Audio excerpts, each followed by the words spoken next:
Let's try this again.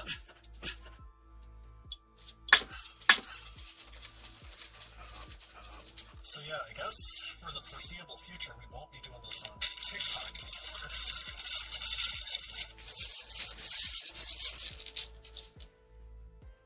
anymore. Yeah, I can't figure out what the internet problems were. Seems to be fine now.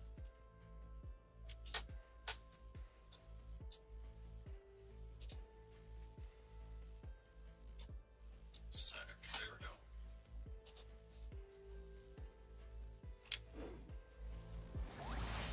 But apparently my live content doesn't meet requirements, whatever that means. So I need to reapply in a week. I don't know how I'm gonna prove that I'm meeting requirements if I can't actually go live, but well, whatever.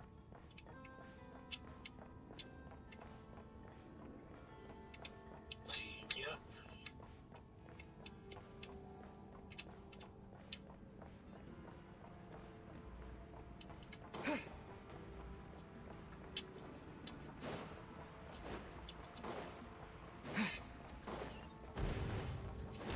That's quite a welcome party.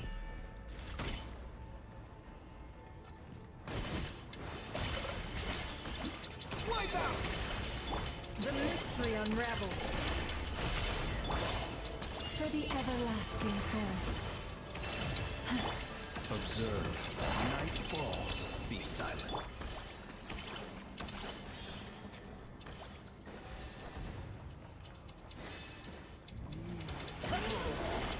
Can't hide the truth. It all adds up. Close your eyes. Observe.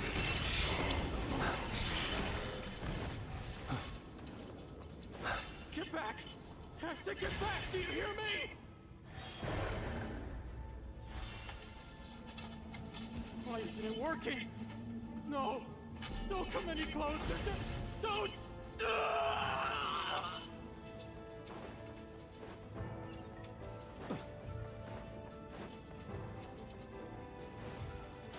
Can't hide the truth. It all adds up. The deception ends here. By the frostman of all, you poor lost land. Close your eyes. You poor soul. May your spirits find peace. Grab that key on the ground. We'll probably need it at some point.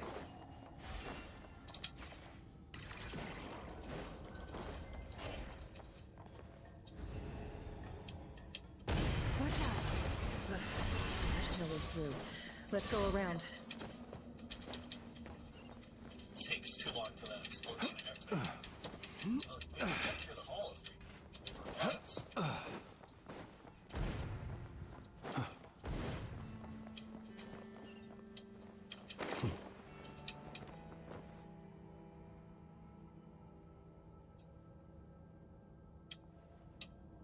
What the?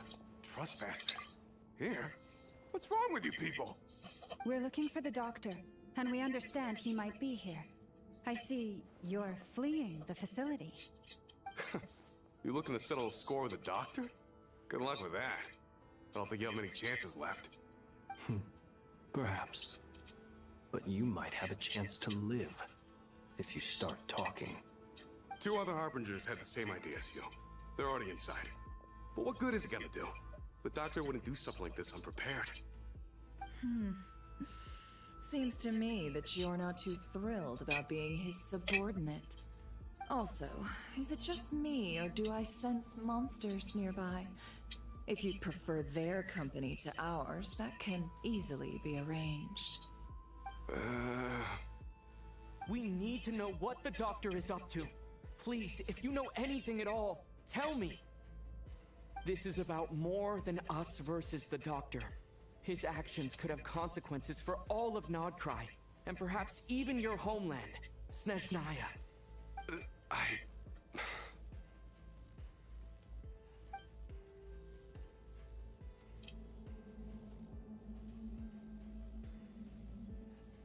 He's building something. Ambitious doesn't even begin to describe it. Feels like this could be the big one. God knows how long he's been planning it. A while back, he told us he'd be returning to Snezhnaya. We weren't expecting him back so soon. This time he brought some gemstones with him, or something. 2 of them. The moon marrow spheres. He stole them from their rightful owner, Columbina. Oh, Lady Damselat? Last I heard, she left the Fatui. Before she went, she told us she'd finish what Her Majesty asked of her, and wished to focus on some personal matters. I remember thinking that leaving us might not be the best choice. I mean, I always looked up to the captain the most, and... Back when this all started, the higher-ups dispatched 3 units to Nodcry to execute their plan. They were led by the Doctor, Marionette, and the Damselet, respectively. I was a part of the Damselet's unit to begin with. She never really interacted with us much. In fact, she seemed sort of detached from everything. Not because she was distracted, just felt like she was indifferent to the world around her. Like she had no stake in anything that happened. She always seemed like she was staring off into the distance. Almost as if she didn't see anything worth living for in the present, so she had to look further afield. That's right. She always used to stare up at the sky. The Doctor used to stand nearby and watch her. Apparently they got along well at first, but somewhere along the way, she grew wary of him. Started avoiding him as much as possible. After she left, everyone in our unit merged with the Doctor's. He's similarly indifferent to the world, except when it comes to the moons. He seems to have big plans for them. Right now, obtaining the 3 moons is his #1 priority. He even said, if he can only get his hands on 2 of them, he'll create a 3rd one himself. How would he create an artificial moon marrow? Maybe the knowledge he gained from the Hyperborean phantoms has something to do with it. Thank you for cooperating. We appreciate the level of detail. I get the sense that you'd serve under Columbina again if you had the chance. Would that be fair? No, she's no longer a Harbinger. As a member of the Fatui, my loyalty will always belong to the Tsaritsa. I'm only telling you all this because I don't completely trust the Doctor. His actions do not align with the goals that first brought us to Nodcry. I understand. We'll do everything within our power to stop him. The Knaves unit is based at the Kuvaki Experimental Design Bureau. Maybe you can seek refuge with them. Well, now we know what's going on here. Artificial moon marrow. He's likely well on the way to completing it. Dottore's technological capabilities are far more advanced than I thought. I fear this could get ugly. Everyone, prepare yourselves.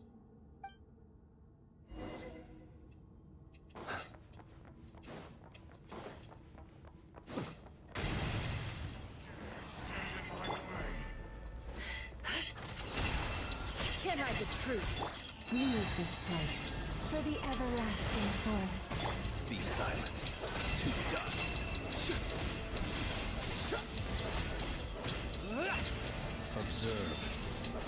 Night falls.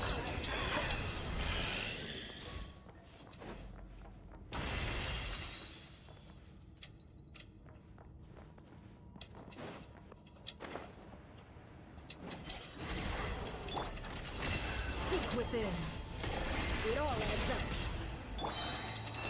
With one heart, we pray. Be silent.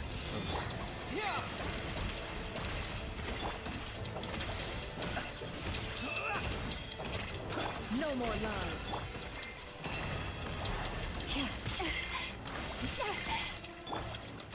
Water jet!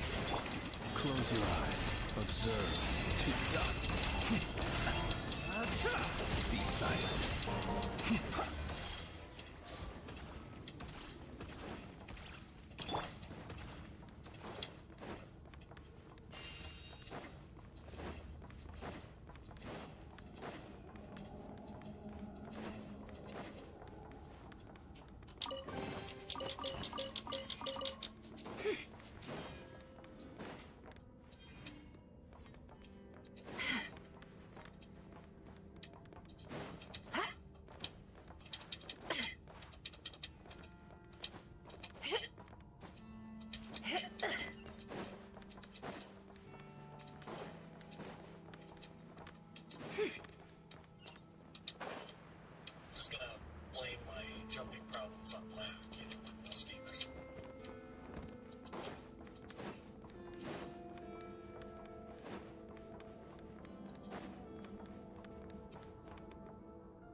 Welcome, one and all. I've been expecting you. I hope my humble research facility is to your liking. Did not think we'd actually immediately run into him. Yeah, we really appreciated fighting our way in through a horde of monsters. The gall. You expect us to believe you've just been patiently waiting for us? Of course I have. Should I be worried about something? Everything seems to be going quite smoothly so far, and you've shown up right on schedule. First Sandrone and Arlecchino, now you. Ah, quite a surfeit of guests I've had today.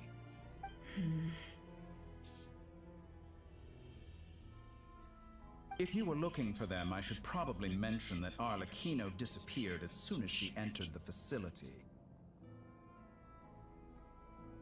As for Sandrone, why, she stood right here only moments ago demanding answers from me at the top of her voice. Hardly out of character. She never was one for basic courtesy. But I have to admit, I was a little surprised to see her showing concern for someone besides herself. Does everyone you associate with undergo such a change in temperament? Speaking as a researcher, I have to say, it is not a change for the better. It threatens one's ability to remain objective. Certainly objective. Well, since you ask... So you've got your hands on the moon marrow, and now you're claiming godhood.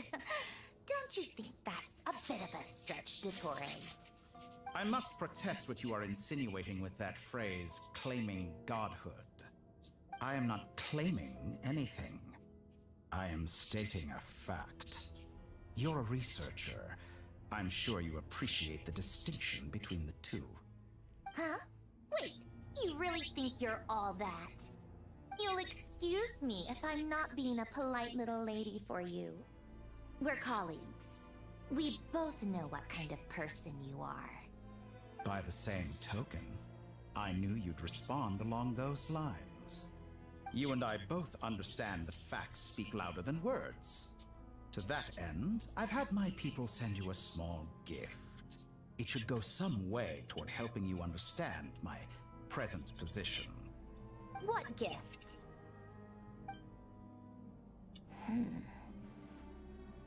Where have all your troops gone?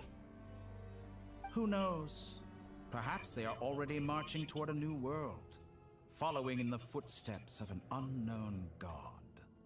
As vulgar and arrogant as you may be, dear Sandrone, I have no intention of taking out my displeasure on your subordinates.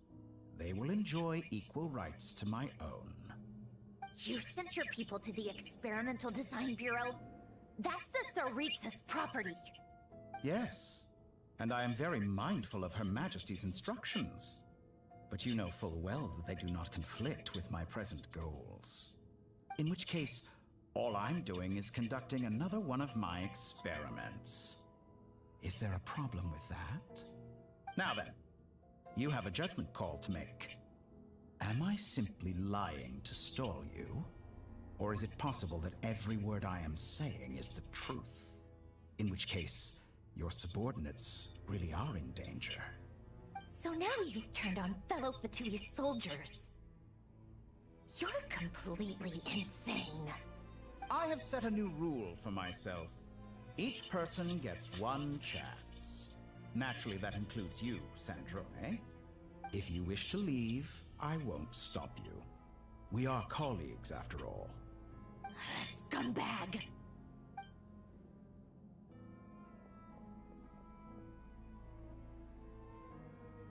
Still, I hadn't counted on Sandrone sparing any thought for the people of this world. Shame. I always found her self-centeredness to be one of her few better qualities. How can she ever hope to achieve greatness when she's so obsessed with protecting her little design bureau? She's never been self-centered. It's up front. He just likes that. He's a prick. it's more than a little disingenuous to speak of achieving greatness while taking hostages. Or does honor no longer mean anything to you? Doesn't mean anything in the States. I have the marrow of 2 moons in my possession and will soon complete the construction of a 3rd.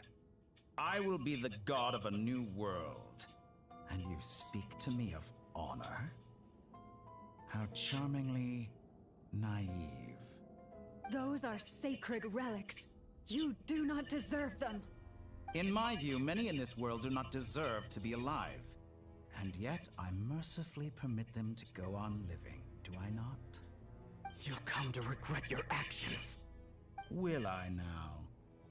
Let's see if you can make me.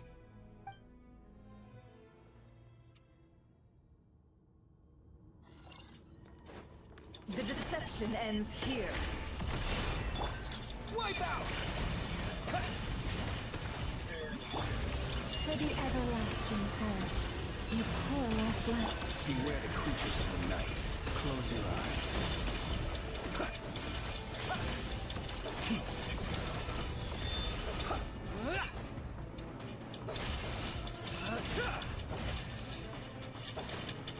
You won't feel a thing.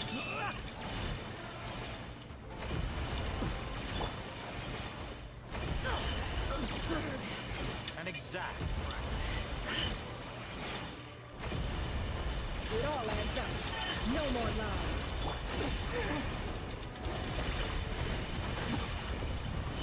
Arlecchino! Thanks for the assistance. Arlecchino. They see you as an ally. What a farce. You're clearly here to destroy my research, not me. I say your research is more valuable than your life. Am I wrong? The mystery unravels. It all adds up. Observe. To dust.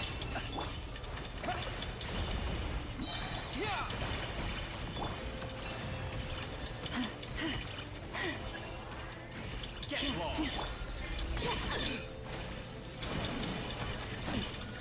Your actions betray your For the fear. everlasting forest. Can't hide the truth. It all adds up. The deception ends here.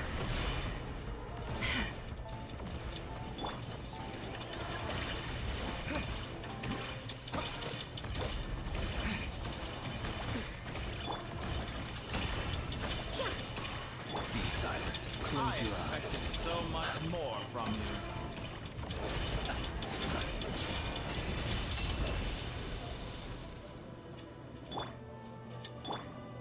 Everlasting as the moon. Transfixed.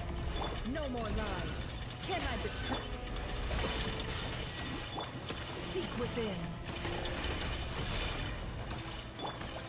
Observe. Close your eyes. By the frostman of old, you poor. Is this all it takes? The toy is too powerful with the artificial moon marrow in his arsenal. Fighting is futile. Quickly.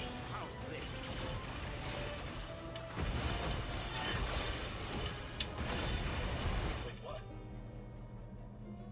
Let's go. I've always thought it is wiser to flee than surrender.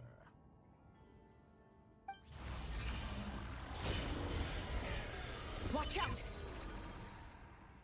What the?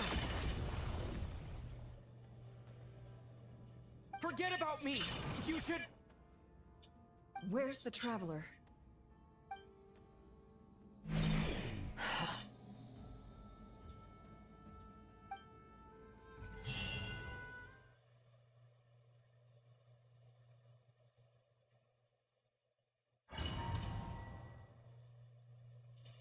Yeah, that's not good.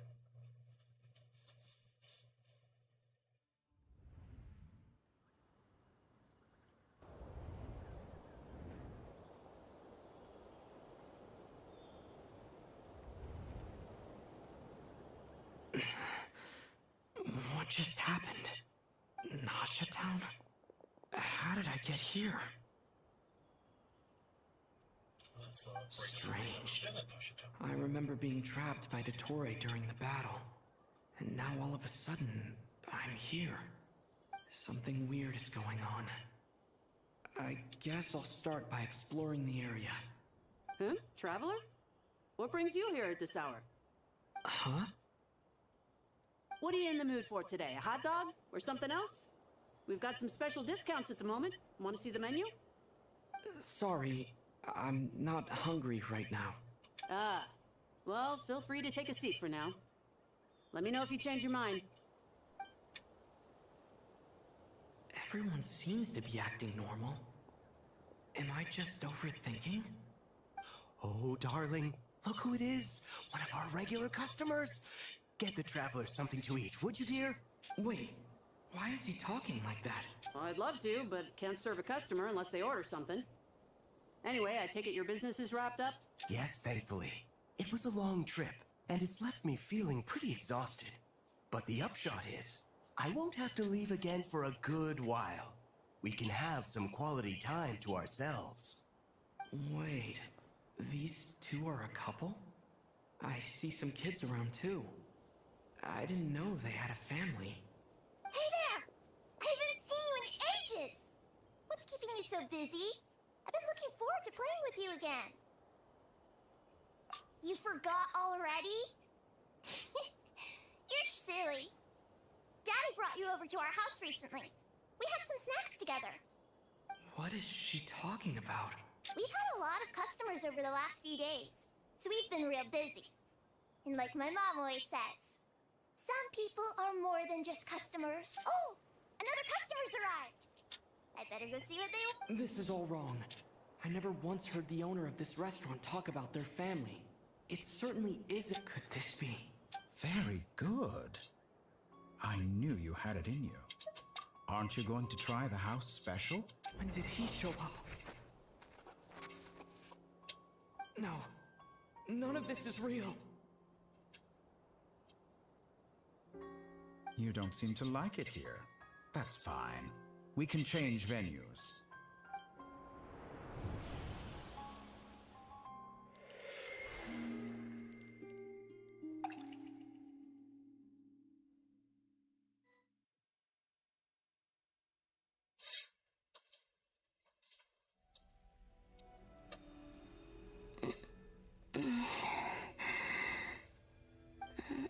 I'm still alive. Where is this place? It took all my strength to open the moon gate, and then I leapt into it. So this is the moon's reflection?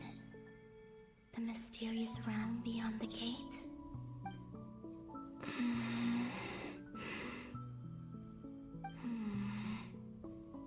I can't sense anything. I guess I could try opening the gate once more. No response. Maybe this space can't be opened from inside. She just said she'd use all her strength. If this was the space that killed both Revier and his lover, then why am I unscathed? Or... no, I'm not unscathed. Even the air here feels frozen in place. There's nothing here with which I can restore my power. I should conserve my strength and proceed with caution.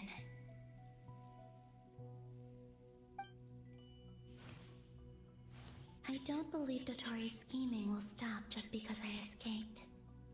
If there is any chance that I can get back to the others, any chance at all, I must return.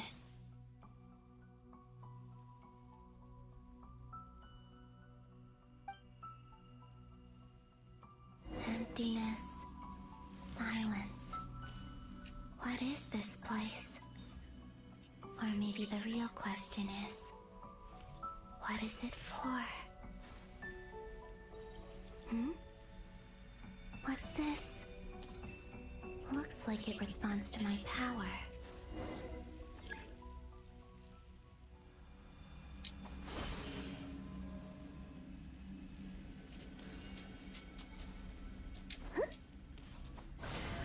Golden. Like Kuvaki. Is it some sort of guide? And Why does it feel so familiar? I might as well follow it.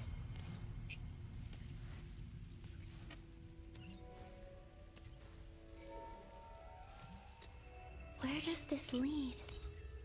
Could it be the exit?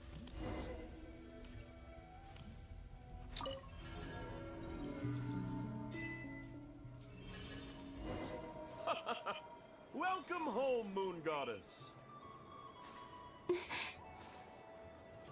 this Nasha Town? But isn't Moon Prayer Night over already?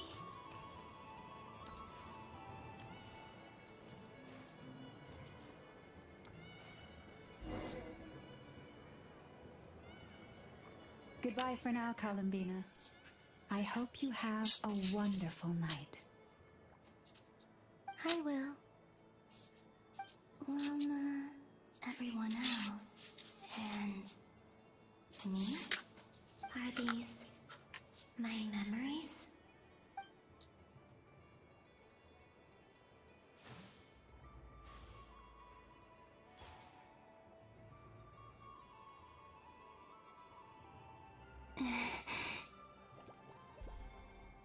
I can't touch them. It's as if we're separated by some impenetrable power.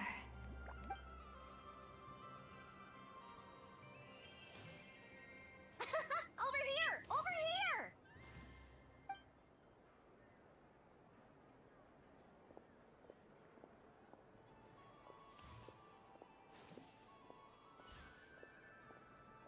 But the people in these memories pass right through me.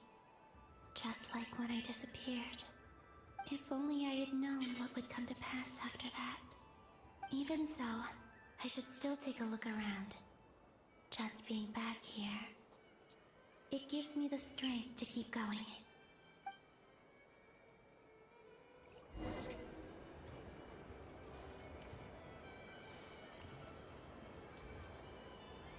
Welcome home, Moon Goddess. Oh, you're the genuine article.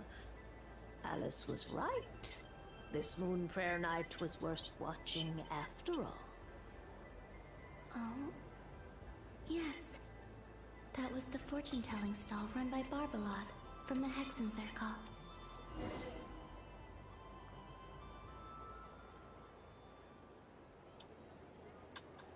Please, draw the first lunar arcana.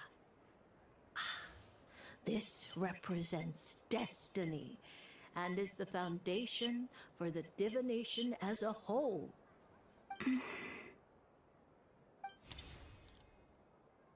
My destiny.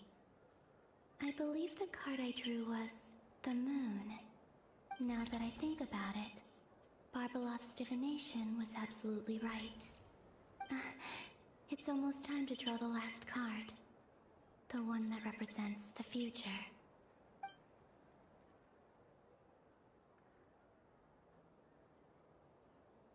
That was the card that popped out on its own. From here, I think.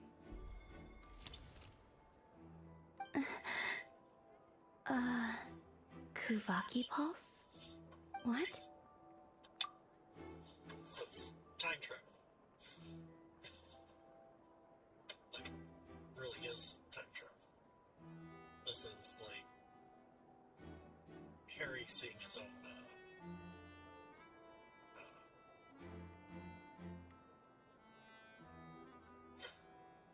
Patronus, Jesus. It's like I was inspired to do the Patronus because I saw someone do the Patronus that was me earlier. Fascinating. I've never encountered this before in my role as a diviner. What's going on? Did that card leave the deck? Because of my influence? All I did was try to touch it, and then... Maybe this memory space is not untouchable after all. Are there weak points in the barrier? Or is it possible that there's more to this space than my memories alone? This card is death. I need to get to the bottom of this. I'll try touching something else. Hmm? Is this the wind? No, it's gravity. It's pulling me outwards. No, Traveler!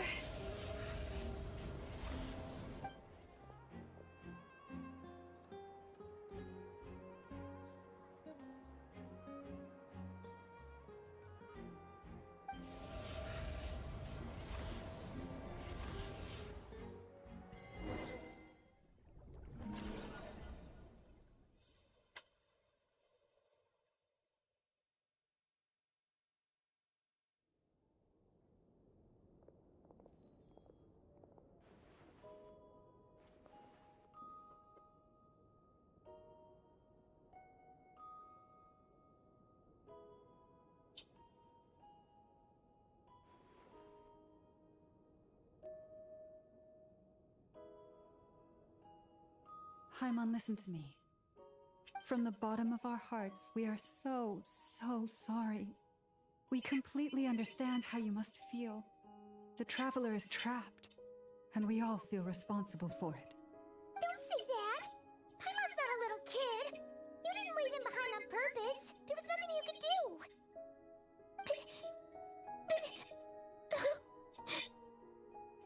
He's all alone in there!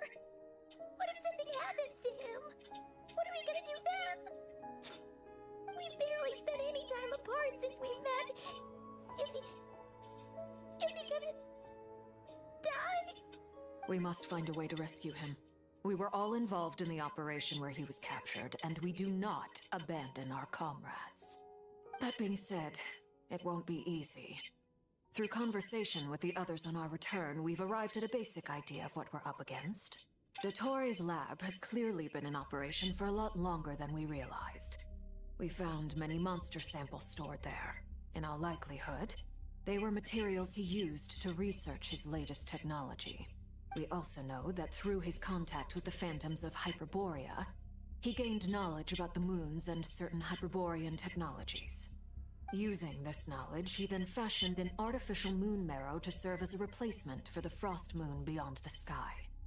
Unlike Columbina, Dottore is not being rejected by Tevat.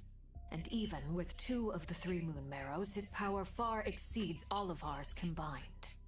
Once his 3rd moon marrow is complete, Dottore will have completely seized the authority of the 3 moons. Tevat's most primordial powers will then be in his grasp. Does that mean... I'm afraid so. No one could have predicted this level of insanity. Not even from Dottore. And unfortunately, his insanity is coupled with an intellect and ambition that not even his peers in the Fatui can match. This is dire. Sounds like the world is done for. The 3 moons' authority can influence the very fabric of time and space. I dare not imagine what a monster like him would do with that kind of power. The trouble's already begun, I'm afraid. On our way back, we discovered that part of Nodcry is being enveloped by an unknown energy.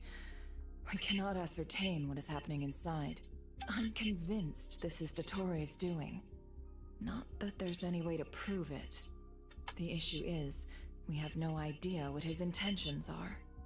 The only thing more frustrating than facing down evil is knowing that it will surely come, but not knowing when. The Doctor is guilty of numerous crimes in Mondstadt as well. One of our knights, well, former knights, his father was murdered by Dottore. His ideology and methodology are a danger to everything in his path, from individuals to entire nations. He does not feel guilt, even when he acts against his own people. He doesn't see them as his own people, that's why. People like him see everyone else as beneath them. Right. He views other people only in terms of how they can benefit him. That's the basis of all his social connections. Granted, he's hardly the only harbinger to pursue their own interests. We all do. And Her Majesty is gracious enough to permit it. Still, her mercy has its limits. Dottoro's actions have gone beyond even what the Fatui could have imagined. Usurping divine authority to become a god. For a servant of the Tsaritsa, that goes beyond being disloyal. It's treason of the highest order.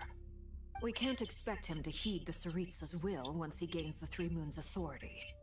Even we Harbingers consider him the most self-interested among us. Poor Traveler. Of all the people to get caught by... We have to go save him right now!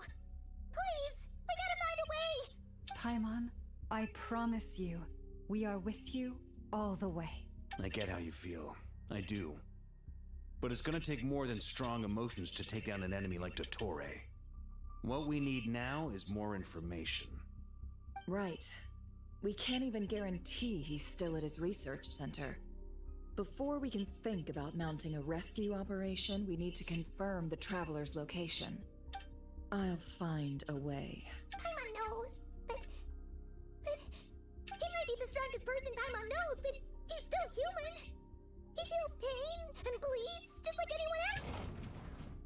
Then think things through before you stick your neck out. Unless you want to lose your head. Sandrone. Miss Sandrone, you're okay? Put the stuff over there, and be gentle with it. Am I okay? As you can see, I've had to move my whole livelihood out of the Experimental Design Bureau. It's been swallowed up by Dottore's energy field. If I'd left it any longer, I probably would have gotten stuck there. Ugh, Dottore always goes a little loco when he finds a shiny new toy. Not that he'd ever admit that. But this time, he's gone full psycho.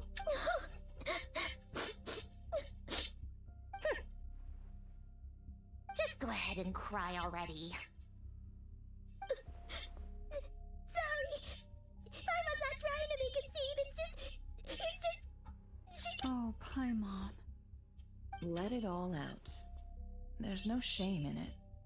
When you're overwhelmed by fear and despair, crying can help get it out of your system.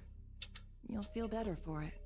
Okay then, while the baby of the group is having a moment, how about the grown-ups get to work? Give me your hand. You've made a discovery? Polonia, scan.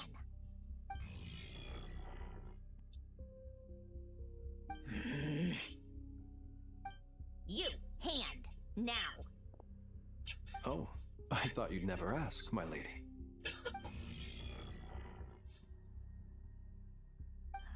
Curses! You're next, then you.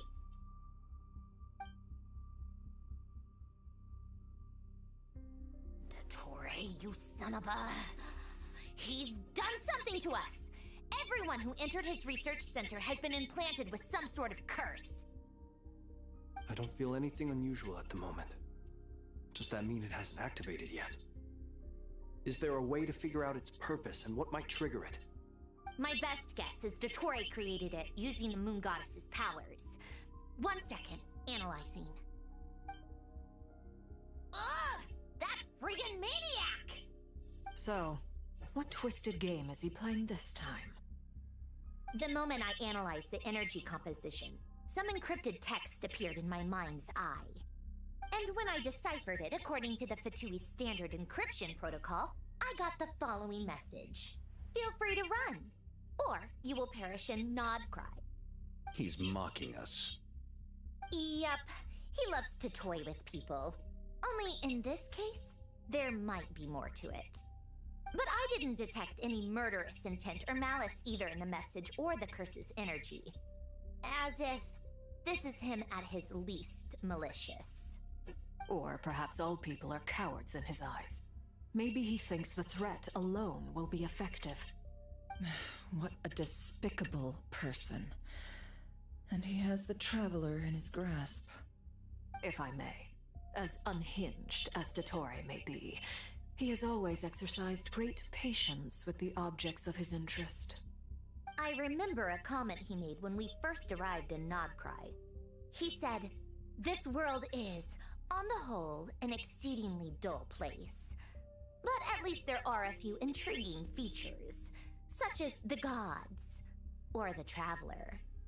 Presumably, they interest him because they're unknown quantities. He wants to understand as much as he can about them. Agreed. The Traveler is Tevat's fourth descender. All Harbingers are aware of this. Since Dottore took such pains to capture the Traveler, he is unlikely to kill him right away. Okay, but we still have to do that rescue operation. Of course. I also think we need to read between the lines with Dottore's message. If he's encouraging us to run, that means we mustn't leave Nodcry under any circumstances. My guess is, his curse will only trigger if we leave.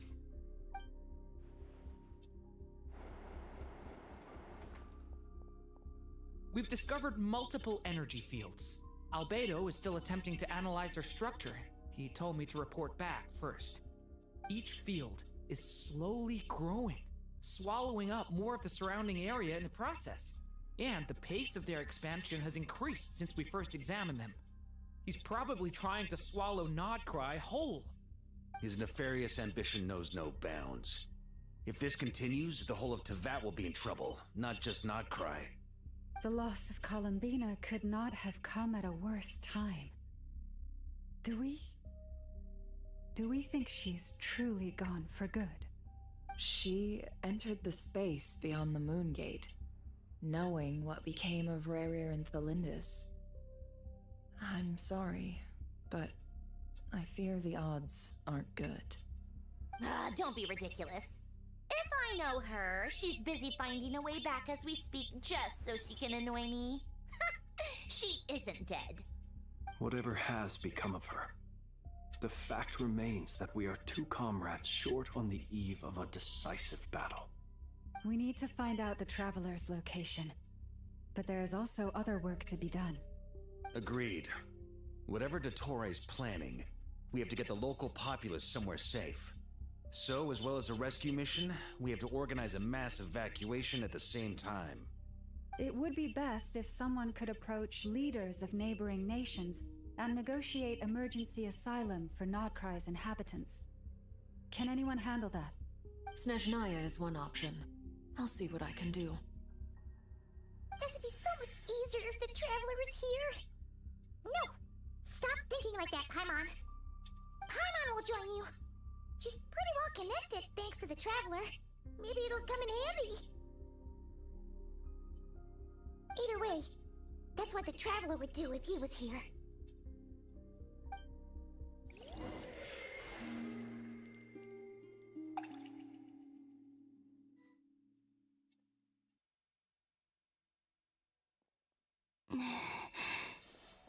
Back here again.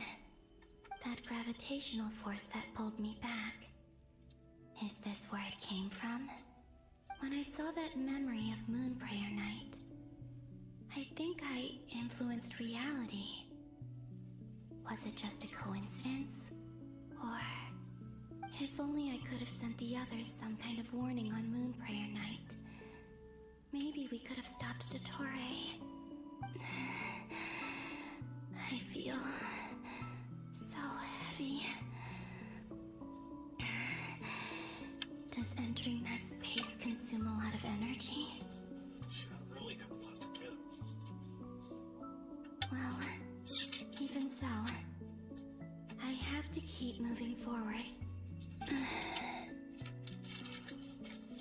Back to emptiness and silence again. I should try and find my way back inside that memory.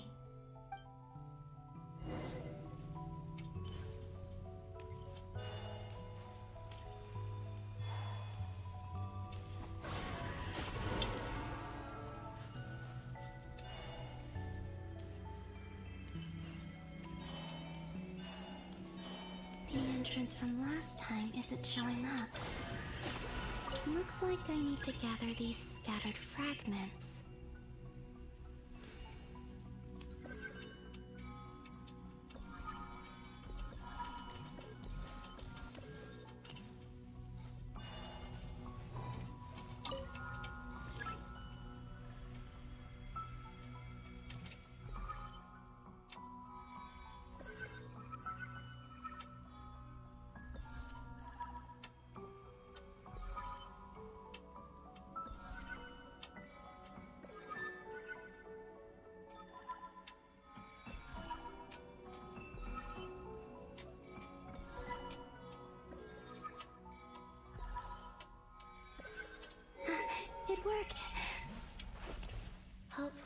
stay inside for a bit longer this time.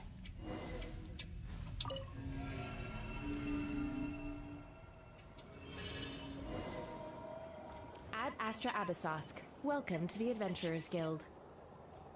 What? This doesn't look like Moonprayer Night.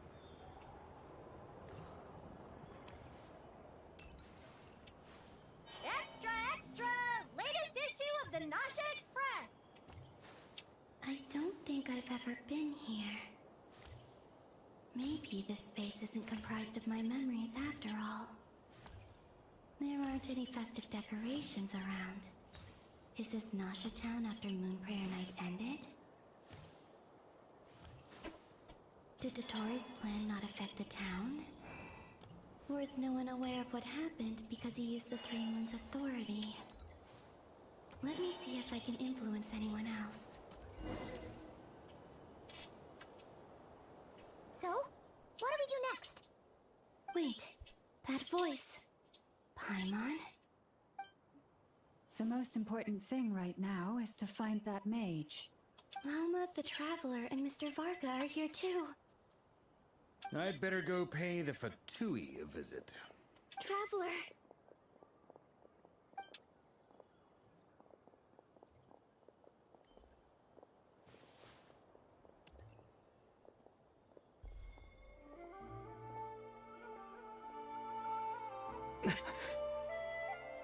Columbina? I made contact. It's me, Columbina. Huh?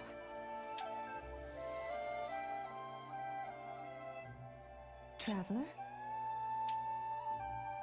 Let's go! This is no time to be spacing out! Huh?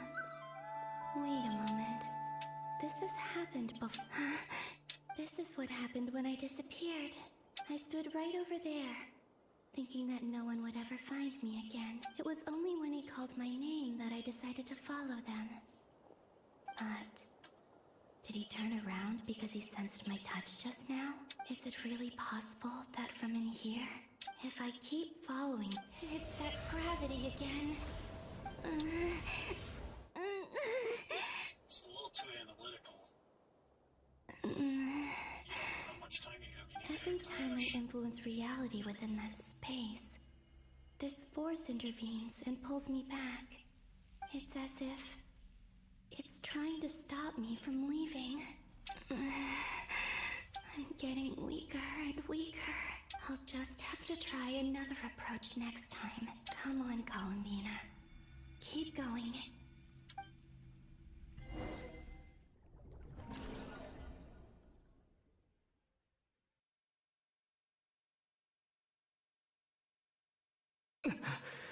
Suddenly, I've been plunged into dark. It feels strange. As if something has grabbed hold of me. Is Toray now powerful enough to interfere with space itself? Look at you, standing so still in total silence. I almost didn't recognize you. Hello there, traveler. He seems to be in a good mood. Wait, what's that behind him? Ah, so you noticed. This is the completed Triloom. 2 primordial moon marrows and 1 artificial specimen. You are wary of it. Good. Maintain that reverence. You performed well in that recent battle. Brave and reckless as always. Courage is the sign of a true hero, and impulsiveness is the hallmark of those who strive to advance. I say this not to belittle you. Most creatures are far more timid by comparison. 3 moon marrows? Does that mean the artificial one is now complete too? Well spotted. What do you think? For a replica I built myself, I dare say it looks the part. Dottore, are you planting illusions in my mind? I have no interest in fooling your eyes. On the contrary, I hope to show you the true essence of all that you see before you. Is this not a beautiful city? People live in peace and find joy in their work. The streets are safe. People can even leave their doors unlocked at night. You might say it is the Elysium everyone dreams of. All available data indicates your values and worldview conform with the mainstream. This kind of society should be quite to your taste. False beauty is deceitful. Lies are to no one's taste. I wonder, is it your moral standards that are too high? Or your expectations of reality? Answer me this. If someone existed in a sweet dream from the moment they were born, a dream in which they never once felt pain, which do you think they would consider superior? The dream or the reality? That's pure sophistry. It has nothing to do with your actions. We're in, like, Matrix territory now. As I suspected. You have yet to understand all of this for what it really is. What do you want from me? You sound impatient. Do you think the only reason I'm keeping you is because I want something from you? If it's not, then why haven't you killed me yet? No one can stop you if you're as powerful as a god. I'm delighted you recognize that fact. I believe we last squared off in Sumeru. Ah, the memories. How time flies. You and I have both grown. I'm not surprised that Arlecchino and Sandrone worked with you. You've always a way of slowly but surely ingratiating yourself with all levels of society. People laud you as a hero, but I suspect there's more to it than that. Oh, but to be clear, I don't say that to flatter you. Do you always give your opponent an appraisal before you deal the final blow? Call it a long-time habit. I'm a researcher, and one of my duties is to give an objective assessment of my subjects. But you misunderstand. We are not opponents. Not at this moment. I just want to talk. Think back to Tartaglia, Arlecchino, Capitano, Colombina, and now even Sandrone.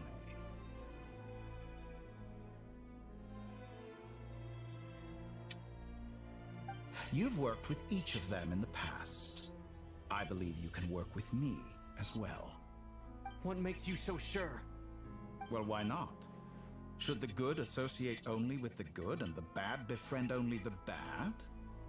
I like to think we could have a more mature relationship than that. Surely you don't think all your relationships are grounded in friendship or shared ideals? People come together because it benefits them to do so. If you think of the people you admire, you must surely admit that they have provided some benefit to you. Yeah, but it started in the first part. That's what friendships are. Morality, ambition, dreams. People have plenty of words to embellish the nature of their relationships. But once you break free from those ethical frameworks, you will see that the only thing connecting the two of you is mutual benefit. And that is what I'd like to talk to you about. We're finally getting into it. He's probably been planning to kidnap me for a long time now. He has the authority of all three moons. I won't be able to get... You say you're a god, but you also speak of mutual benefit. What could a god want that the three moons cannot provide? Excellent question. But before I answer, I would ask you the same thing. Gaining Colombina's allegiance was a rare and extraordinary feat. But the Moon Marrows are now in my hands, and I have the edge over her. For this artificial moon is not being rejected by Tevat. Her identity and lineage may have been a thing of glory in the old world, but they were also shackles that prevented her from ever integrating into Tevat. I, on the other hand, you may view me as a thief, but I have overcome that limitation. So what is it that the Three Moons cannot grant you? What stops you from negotiating with me to get what you want? I don't make deals with lying psychopaths. That's quite an accusation. Are you expecting me to get angry with you? Well, this is one aspect in which my personal growth has served me well. In the past, my less mature self might have been disappointed, perhaps even angry, over a small setback like this. Like when you and Lesser Lord Kusanali joined forces to oppose me, for example. But things are different now. Just as the rich do not quibble with the poor, I no longer find myself perturbed by these trivial affairs. Human relationships end with conflicts of emotions and interests. But relations between humans and gods are different. And ours is even more unique. I have ascended to the highest heights and laid claim to unprecedented horizons. And you were no ordinary person to begin with. Allow me to show you the world, Descender.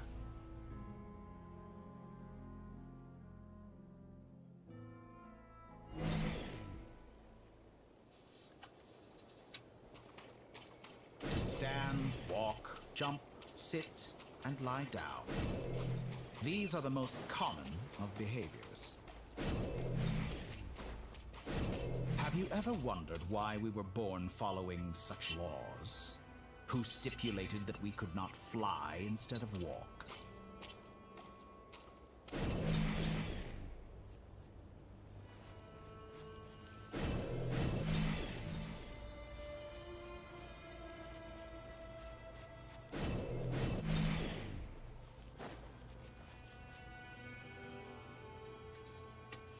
Someone of your talent and experience must surely know of the 4 great rulers who serve the heavenly principles. They govern life, death, time, and space. One wounded by a blade will die from blood loss or infection, and one who falls into a lake will drown in agony.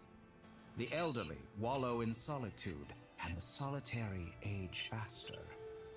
Eventually, new life is born, only to embark on the same path. These 4 divisions anchor the world and shackle those who live in it. But they themselves transcend its boundaries, squandering the power bestowed by the heavens. All who live yearn for equality, but unless the gods prostrate themselves and profess that they are mere servants of the living, equality can never exist. Who makes the rules we must live by? Who has the right to restrict us? The limits of the body can be rejected.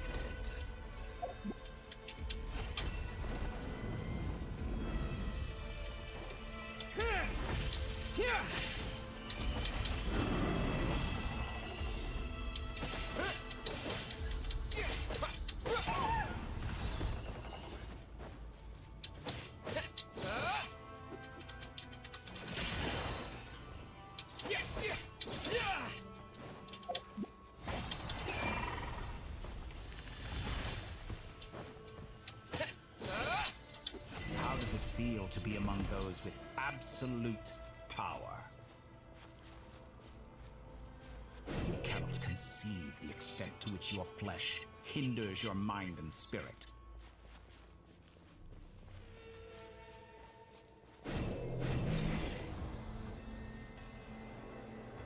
Only by discarding our useless, primitive eyes can we perceive a new world. How narrow-minded we all were in the past. Why should the final answer of the world not be the power that predates those of life, death, time, and space? The power of the Trilune. Through it, I have glimpsed new experimental possibilities.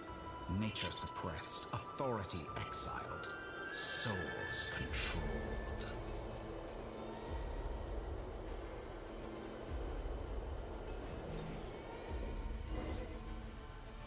You know, I heard recently that a group of critics reviewed countless stories and drew an interesting conclusion. They found that it is more often than not the villains who strive tirelessly to push the boundaries of progress. Like he's offering power because he thinks it's impressive. He can't have me offering something the other guy wants. Like, would the Traveler find power useful? But yes. Is it really what he wants? In fact, long before this, someone voiced a similar idea in an academia editorial. I felt a great affinity with this perspective. I have never been afraid to step up and play the role of the villain. Fanatics are trampled down for their transgressions, and those who transcend are rebuked for their audacity. And so, the majority of creatures are too timid to follow my lead. But all sacrifices made during my experiments have been worthwhile, as you can now see. I can offer you something new, something unique, precisely because I am a villain. Think about it. We are eternally bound through mutual interest. Can you truly say you would never turn to malice if it could give you the life you dream of?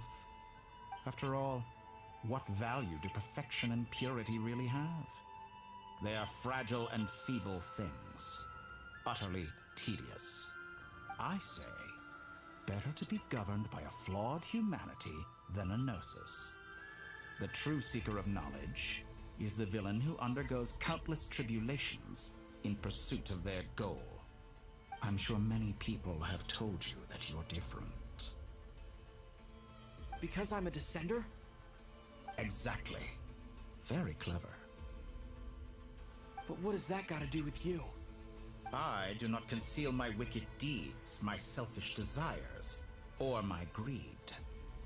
A true researcher must act as I do if they are to understand and speak of the truth. And yet, a knowledge seeker like myself will inevitably grow tired of studying Tavat beyond a point. You have traveled to all corners of the world and met many people.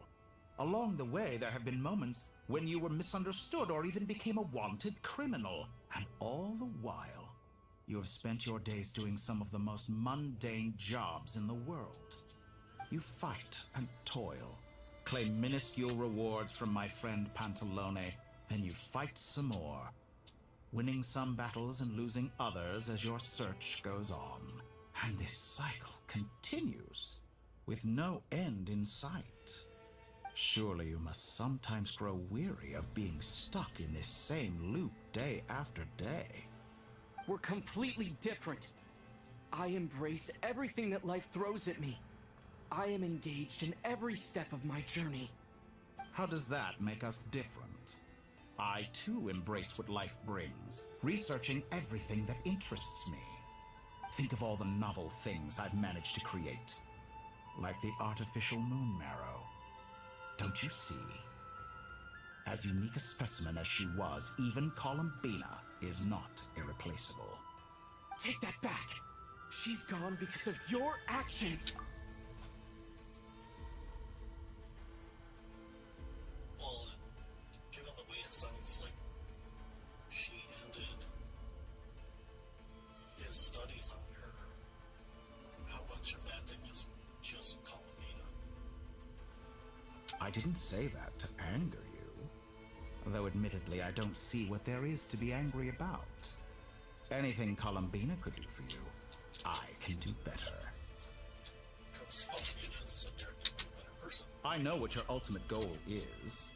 You wish to walk the path your sister walked, and seek answers from her at the end of that journey, don't you? Someone like you could never understand what it feels like to care about another person the way I care about her. Perhaps not. But that doesn't mean I can't help. I could find your sister right now, bring her before you, and make her give you the answers you seek. Don't be so presumptuous. You'll never begin to understand the situation between us. Oh, no. This is no presumption. I'm only offering what I know is possible with the power of the Trilune. But it seems like you would sooner continue with your journey through this world. Why?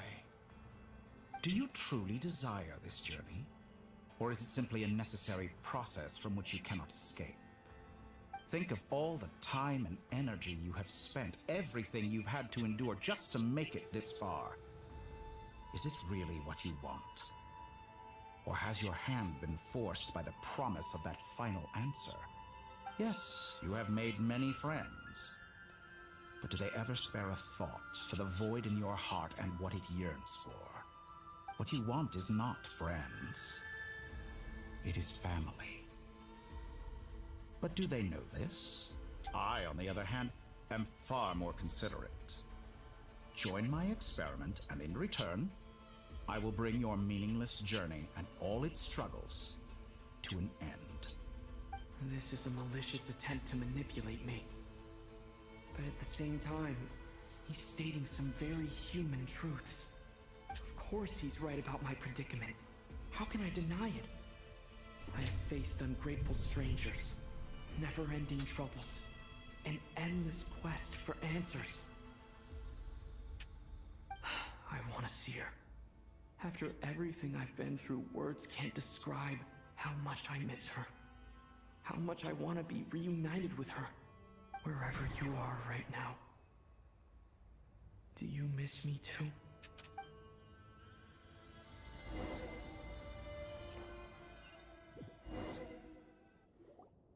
All right, everyone.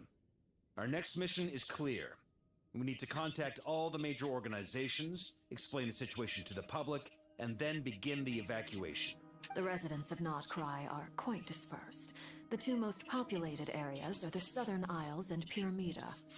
Miss Lauma, I will leave Hisi Island and Nasha Town in your hands.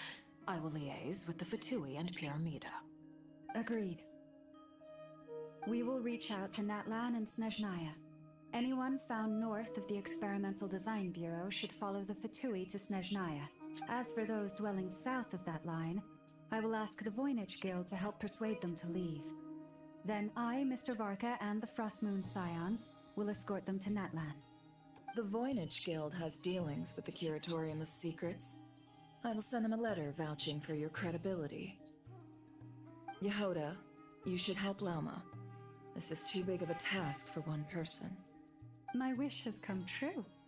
You're willingly lending me your most capable employee for the day. Well, good for you if all this only takes a day.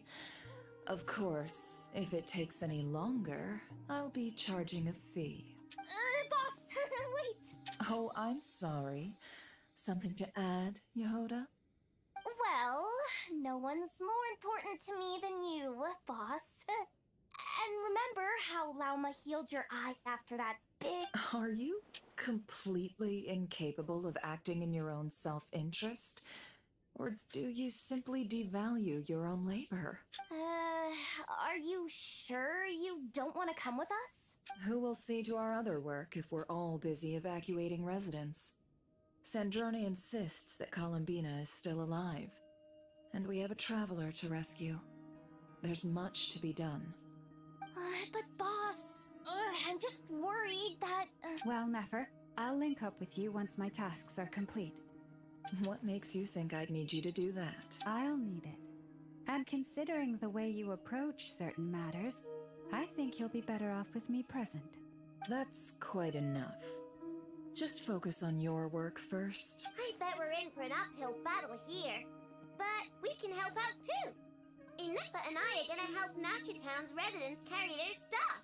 Loading schedule. Store essential local research data and technology samples, then escort the people to Natlan. Understood. I will execute this to the best of my abilities. Great stuff. Thank you, ladies. I've contacted the Lightkeepers. A colleague of mine will join us shortly. I will persuade them to conduct a thorough search of the region to ensure that no civilians get left behind. As for me, I guess I'll be making an early return to Sumeru. I think it's important that someone informs the Dendro Archon of what's going on in Notcry. Roger that. Someone should inform Mondstadt, too. Mr. Duran, can I trust you to handle that? I think you fly faster than any of us can run. As an added incentive, get there fast enough and I'll see about getting your gliding exam waived. Really? Ha! Mission accepted, sir. I intend to stay behind and help Miss Sandrone with her research. She has some alchemy-related questions that she'd like me to explore. She recognizes your expertise, then. I wish you a fruitful collaboration. Thank you. In truth, I was surprised to hear her express an interest in subject matter outside of machines. I believe she has been investigating some Fontanian technology recently. She made a point of bringing the relevant materials with her when she left the Experimental Design Bureau. She's sorting through everything in her room as we speak. I should mention that we have one other friend who isn't present. He hasn't made his position in all of this clear. But if we know anything about him, he's likely investigating on his own. Paimon's been very quiet today. But I know how close she and the Traveler are with the Natlanese. She should come with us to the border. Okay. Paimon will do her best. Make sure to heed Sandrone's warning. Many of us have been cursed by Dottore.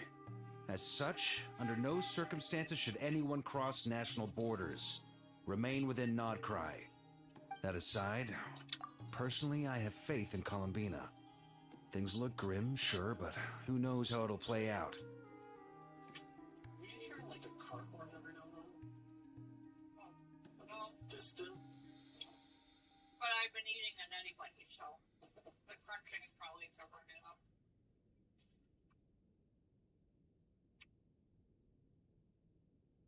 Same goes for rescuing the Traveler. Both of them are important allies and friends. We'll be counting on you to gather intel on them, Miss Nefer. Oh, wonderful. You're all here. That voice again. Nicole? Whoa, that was loud. And it came out of nowhere.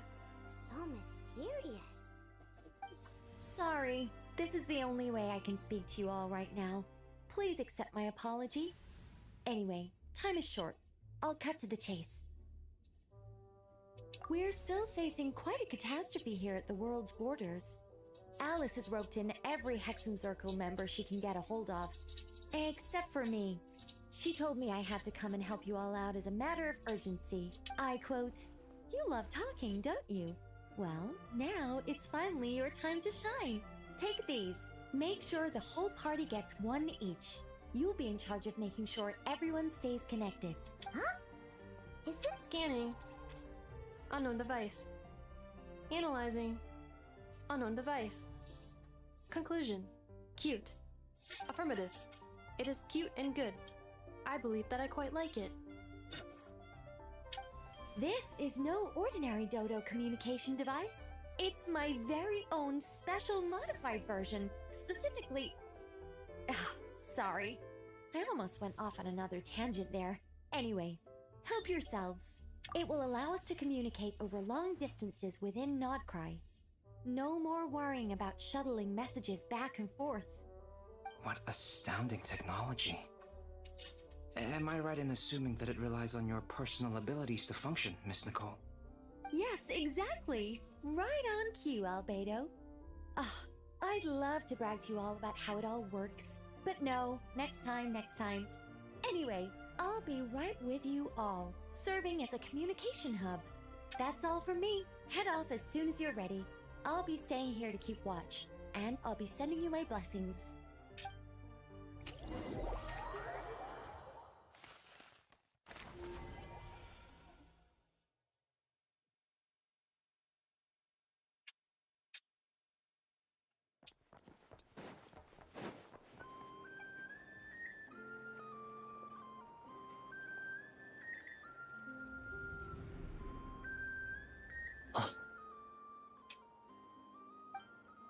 Ah, Sir Flint.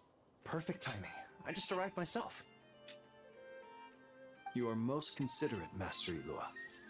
But in fact, I know you have been sitting here for quite some time. If you saw me, why didn't you say something? I was curious to see how long you could sit still for.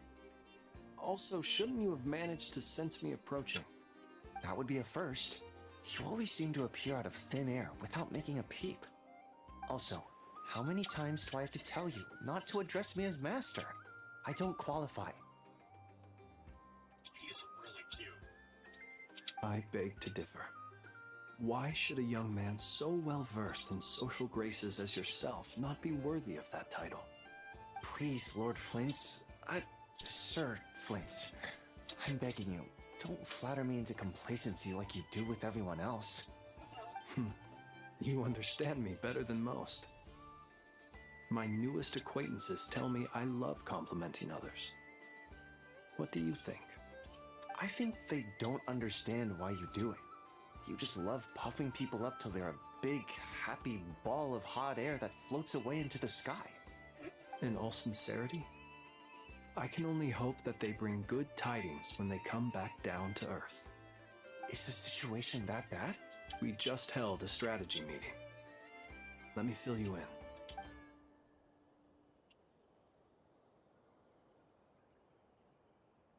In short, we need everyone gone from Pyramida. We also need a team of Lightkeepers to scour the more remote regions of Nodcry for civilians to evacuate.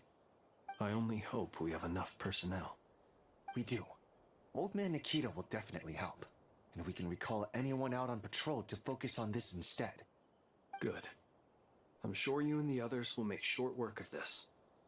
Now, don't forget, once you've completed this task, make sure you and the rest of the team evacuate to either Snezhnaya or Natlan as well. Flint? If you've got something to say, Master Ilua, why not guess what I'm thinking right now? You mentioned that you have something. How? I doubt it will be easy. I know you're a Lightkeeper, and it's your duty to protect others in times of crisis. However bad things have gotten in the past, Nodcry has never faced a mass evacuation before. But from the sounds of it, you don't intend to come with us.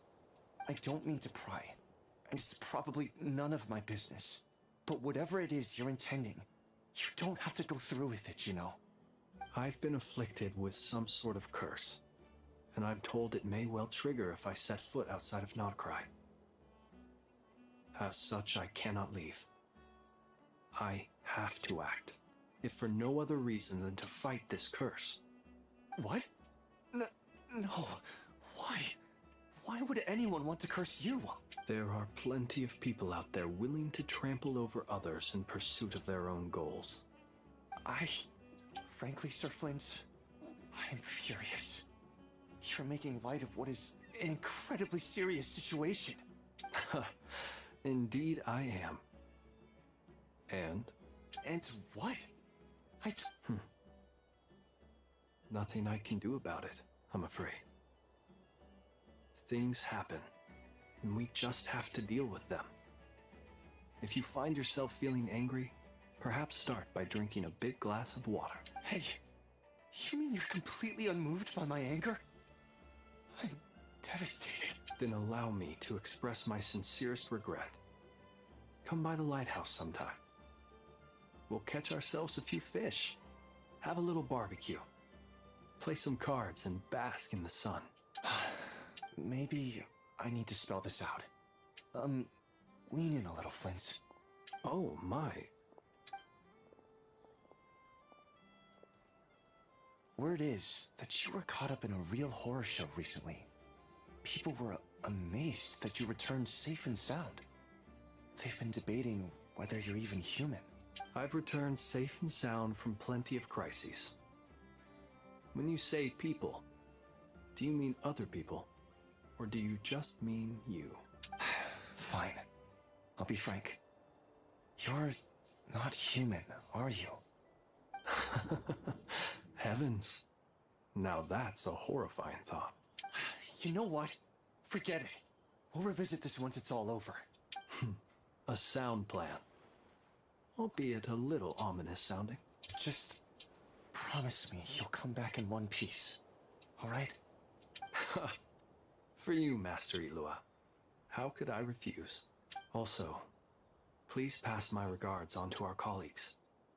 Tell them, thank you all for your assistance. Please put safety first as you proceed with the operation.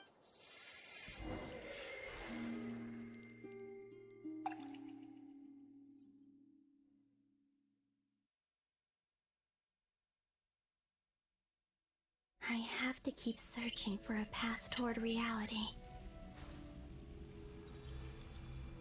I'll be right back.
course, I got back just as the ad was playing, so I figured I'd just wait it out.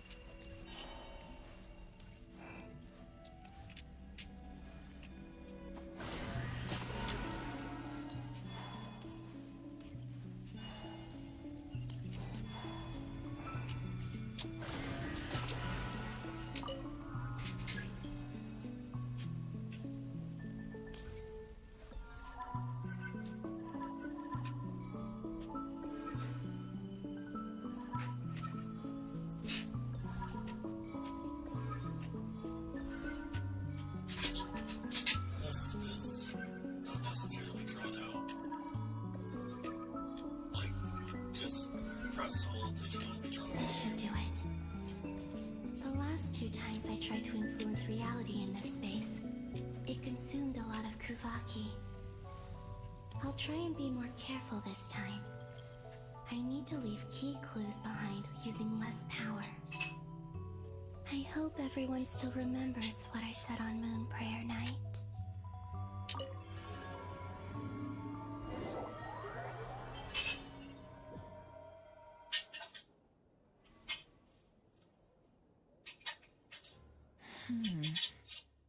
Nothing here either.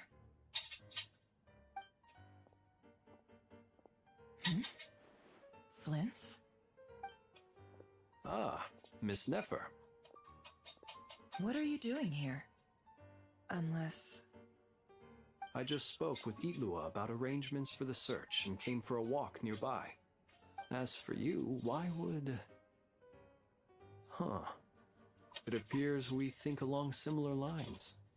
And neither of us likes to accept things at face value. As well as figuring out how to gather intel on the Traveler, I wanted to confirm some of my own suspicions. Also, we'll need to bring a lot of force to bear against the Torre, even if we're only looking to rescue the Traveler. We can't leave anything to chance. You don't think Columbina perished either, do you? I'm merely considering the possibility that she survived, just as you are. How much can we really know about a deity like her anyway? Do you remember what she said on Moon Prayer Night?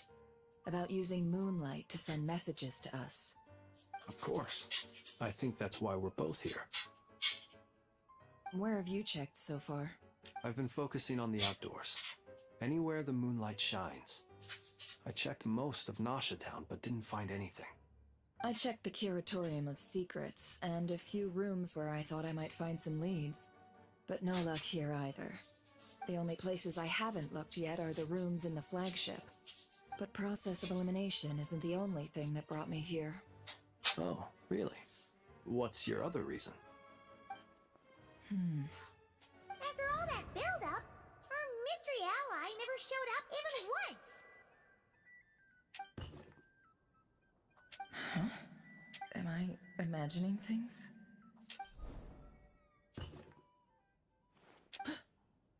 Come on, let's see what's going on. Oh no. I knocked over a vase as soon as I came in. It must have been caused by a Kuvaki fluctuation when I entered the space. Although, it seems like I'm not about to be pulled away this time. It looks like as long as I'm careful with my actions, it doesn't count as influencing reality. Anyway, is this the flagship? The Traveler mentioned that's where he was staying. I only went into the lobby last time, so I've never actually been here before. How does this space work? If nothing else, I can now be sure that it is not simply memory. He mentioned where his room was.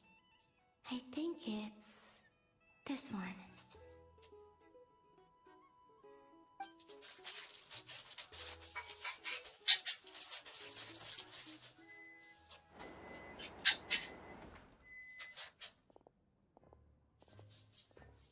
The door is closed. But if this is anything like when I disappeared, then maybe...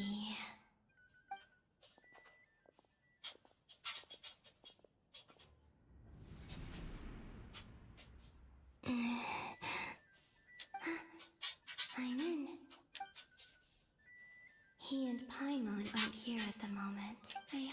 he's okay. I wonder what happened to him after that battle with the Torre. Best not to dwell on that for now. I need to try and leave them some clues. Please, Traveler. I really hope you find this.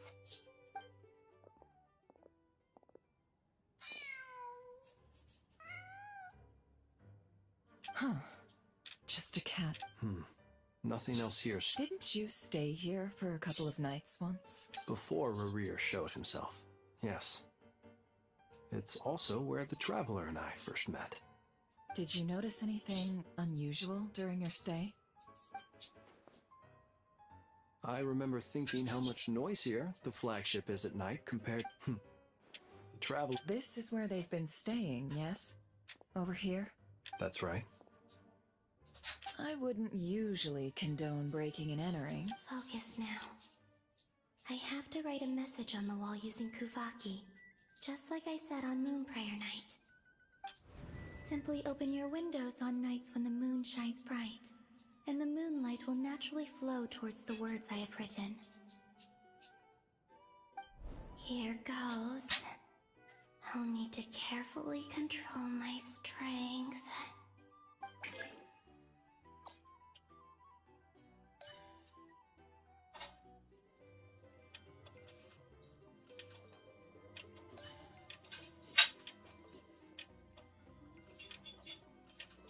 It's like a fishing minigame.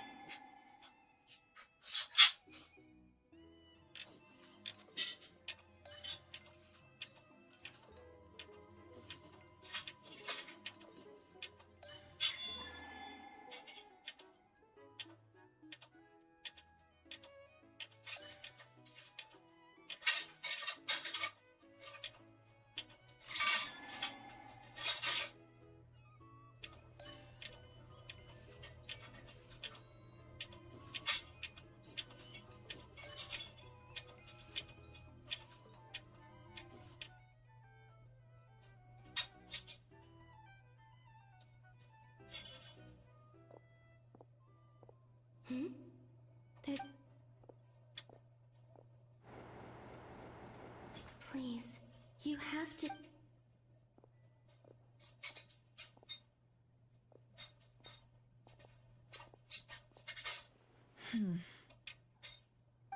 Well, do you sense... Unfortunately, no.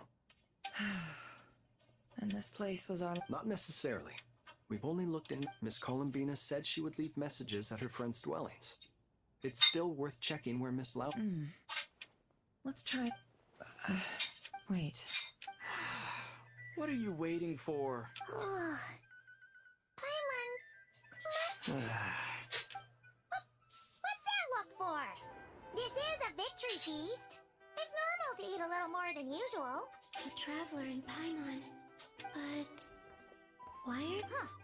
You worried Paimon sick while you were out there fighting Rarir. So this is your chance to make it up to her, alright? Wait. So this is the night after the battle against Rarir. How did I end up here? Wait. That's it. Every time I've entered reality within this space, it's been at an earlier point in time. Every one of those points has been before I fell into the moon's reflection. And everything I've done to affect reality really did happen in the past. Does this mean that within the moon's reflection, time flows backwards? Starting from the moment I fell in? Not long till Moonprayer Night now. It's gonna be even livelier than tonight. Although, it's gonna be sad saying goodbye to the Damselette. Paimon. No, I can't. Even if I make contact, they probably won't understand what's going on. And in any case, I'll likely instead. I have to find a way to get them to notice what I've written. Wait. Even I hadn't thought of doing that before Moonprayer Night. They'd never conceive of that possibility. Is there true... Don't lose heart. We'll find a way somehow. Huh? Oh, you say that, but the Frost Moon is beyond the fall sky. If we wanted to go visit her, How would we make it through to the other side? We might not have all the answers now, but Guess someone's gotta be the optimist. The present. That's right. What's your plan? Flint's, when you were staying next door, did you ever open the window? No. The rooms here are dark and damp, and there's such a buildup of dust on the windows that the moonlight can't even get in. The moonlight? Ah, I think I see where you're going. One moment. I'll see if the owner is available. Don't bother. Time is of the essence.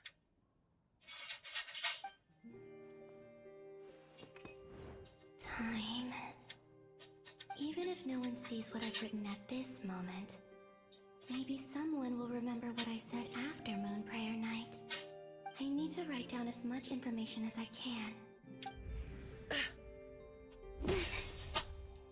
Huh? What's up with you?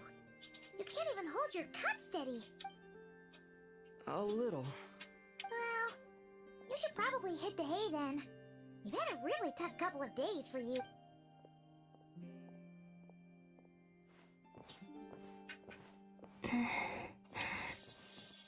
You truly have. You helped defeat Rerir, helped me reclaim my name, and you helped the others organize Moon Prayer Night. Wherever you are right now, I'm sure you're still fighting against the injustices of fate. This is all I can leave for them. How I wish I could stay here, but it's time for me to go. I hope to see you again in the next time, and if the opportunity presents itself. I will surely return to your side. Huh. Columbina. She's alive. Not only that, but she's left us an entire wall's worth of clues. She even wrote down what would happen on Moon Prayer Night. It's just a shame we found it too late. I am here. Time in this place flows backwards. I am constantly moving forward. It sounds like she's found a way to influence the past using Kuvaki. But her future is our past. So, these words have been here ever since we defeated the Ray Hero Solnari. We just never discovered them. Which came first, the chicken or the egg? You ever mull over questions like that? Only when I'm in a good mood and at leisure. Well, I never do. Everything that has happened already belongs to the realm of fact. As a business person, and especially an intel broker, what I do is extrapolate from those facts to try and read the future. An admirable philosophy. It's a means of survival. Let's go. We have a wall's worth of clues to share with the others.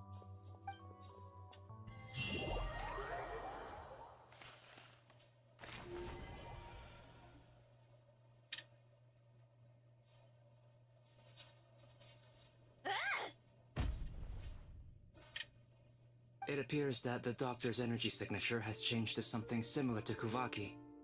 But not like the Kuvaki we're used to. Nodcry's Kuvaki devices will only have a limited effect on it. I can see why you've chosen to place your hopes in alchemy instead. Also, I must say these books are rather profound. My subordinates just shipped them in from Fontaine. Some of them are from the Narcissenkreuz Ordo. Some are incident reports from Petrichor, and then there's a few test reports for these junk machines. Additionally, after some further scanning, I've discovered something extremely annoying. What's that? Tibet's skies contain multiple moons. A long time ago, when I did my first scan, I detected 3, just as the legends say. But when I checked again just now, I detected 4 moons. So there's one extra? Yeah. Originally, I thought that if I could still find 3 moons, that would at least mean Columbina's still alive. But then it occurred to me that apart from the Frost Moon, Tibet's moons are just husks. And husks surely shouldn't show up in the scan, since they're not alive. It's weird, isn't it? If we can't even distinguish between a dead and a living moon, how are we supposed to know whether a moon goddess is still alive? Or does this mean that the moon marrows are equivalent to the moons themselves? It's certainly possible. In which case, the fourth moon you detected may be Dottore artificial creation. So he wasn't bluffing. He really built his own moon marrow. Ugh, I'm so mad right now. It's easy to get overwhelmed when you have too much on your plate. Maybe you need to relax. Perhaps try going for a walk. Or simply take a few deep breaths. Nothing can calm me down at a time like this. I need more time, and I need progress.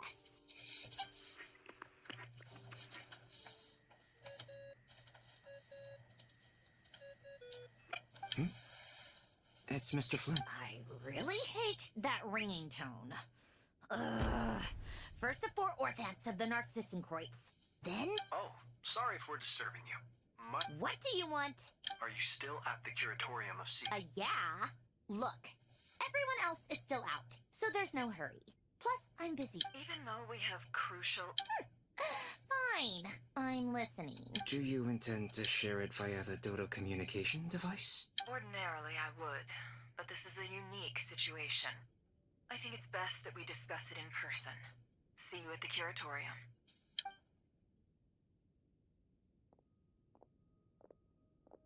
All right, then.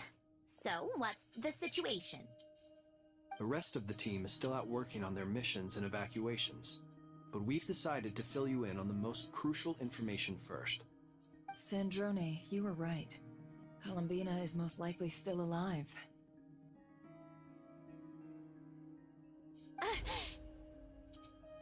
That's the best news we've received in a while. By a long way.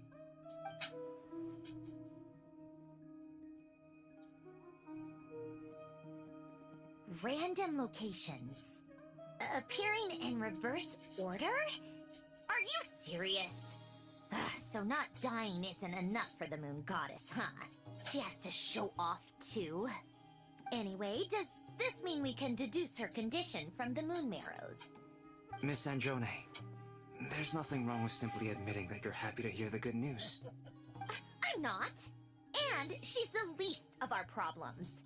We're facing a huge crisis. If she can't control the flow of time in there, she's just gonna keep moving backwards. Different points in time won't intersect, and she'll never find a way out. Let's say life begins with a drop of water. When did time begin? The moment this planet came into being? No, that's not right. Her final destination would be the moment at which the space she is in was created. But it doesn't seem like we can influence that space from the outside world. So how can we help her? Also, if she's alive, Rerir and Thalindus might be too. But as far as we know, neither of them have come back out. That space may not have an exit at all. Please make Rerir playable. I'm afraid I must concur with Miss Nefer in this. Can't exactly argue with that. Let's leave it there for now. I've taken notes on everything you said. Will it help with your research? I doubt it's gonna help with breaking Dottori's energy fields. But who knows when it might come in handy. Better to have it all written down than try to remember everything when I need it. Alright, I need to get back to my research. Mr. Albedo has made a lot of suggestions that will require my undivided attention. Sure, I'll stay here. I have things to work on.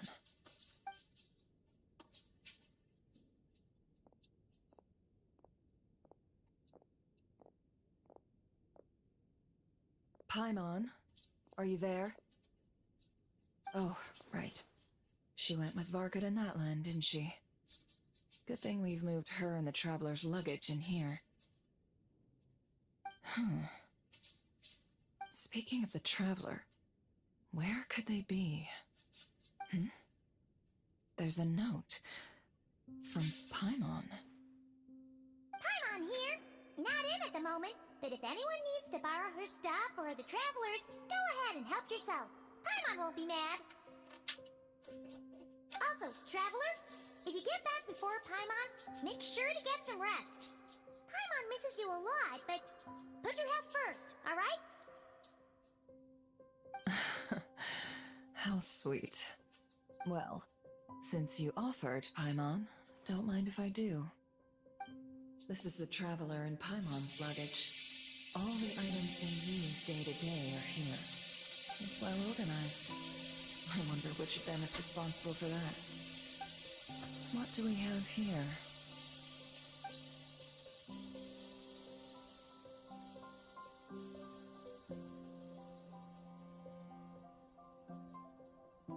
The camera captured a special moment that can only occur between people who are close to one another. You can really sense how the photographer feels about their subject. I wonder why this picture was placed outside. Is it because Paimon recently looked at it?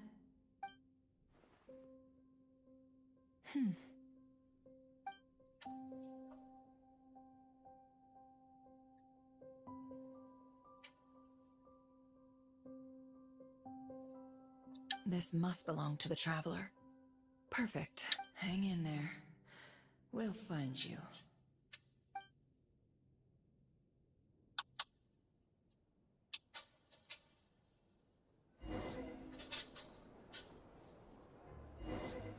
Polonia. Search keyword world formula and bring me all relevant books.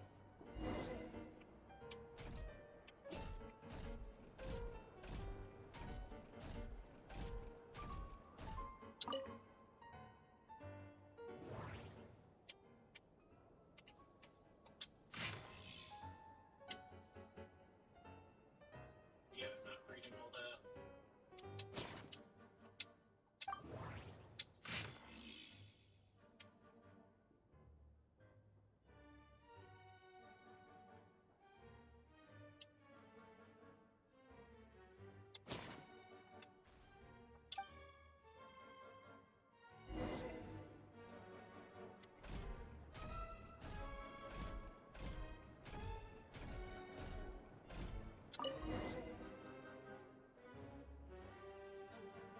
Let's see.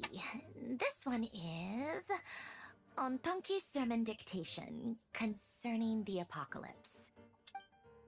I believe that the correct term for this is Fortuna. This was an ancient Romorian technology, a wisdom unparalleled. I never imagined that Romorian ideas would be so similar to the diagram I have named, the world formula. This is strong evidence that human civilization should gradually shed possibilities as it continues to explore and evolve. The end of humankind may well be upon us right now. The sparks of civilization shall run out, unless we consider introducing variables from outside the system. Variables. Surely that can only mean one thing. Descenders. Descenders? Dottore likely captured the Traveler because of his Descender status. But the Three Moons' authority comes from the world itself. Why would Dottore need anything beyond that? Where does this variable factor in? The world formula calculates the fate of an entire world. Introducing a variable would therefore give us...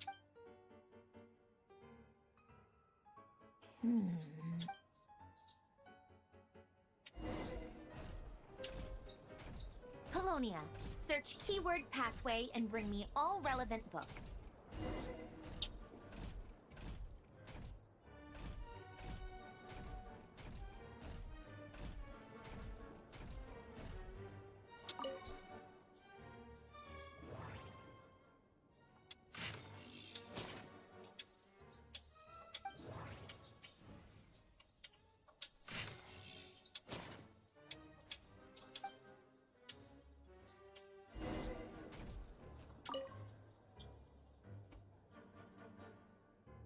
Otonki Sermon Dictation.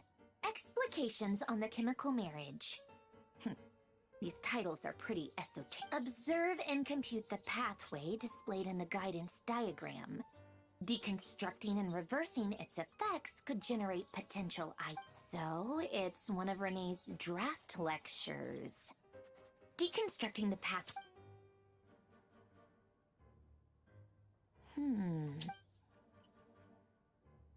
this is so long.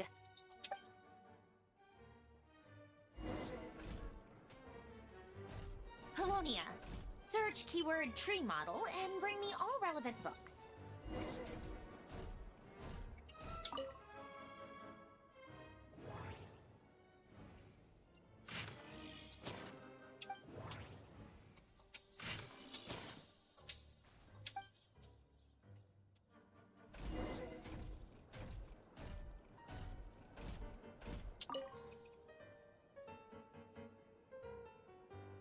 Most of the experimental devices proposed by the Lilia Crucis Ordo are built based on the simple and basic logical structure of a tree model.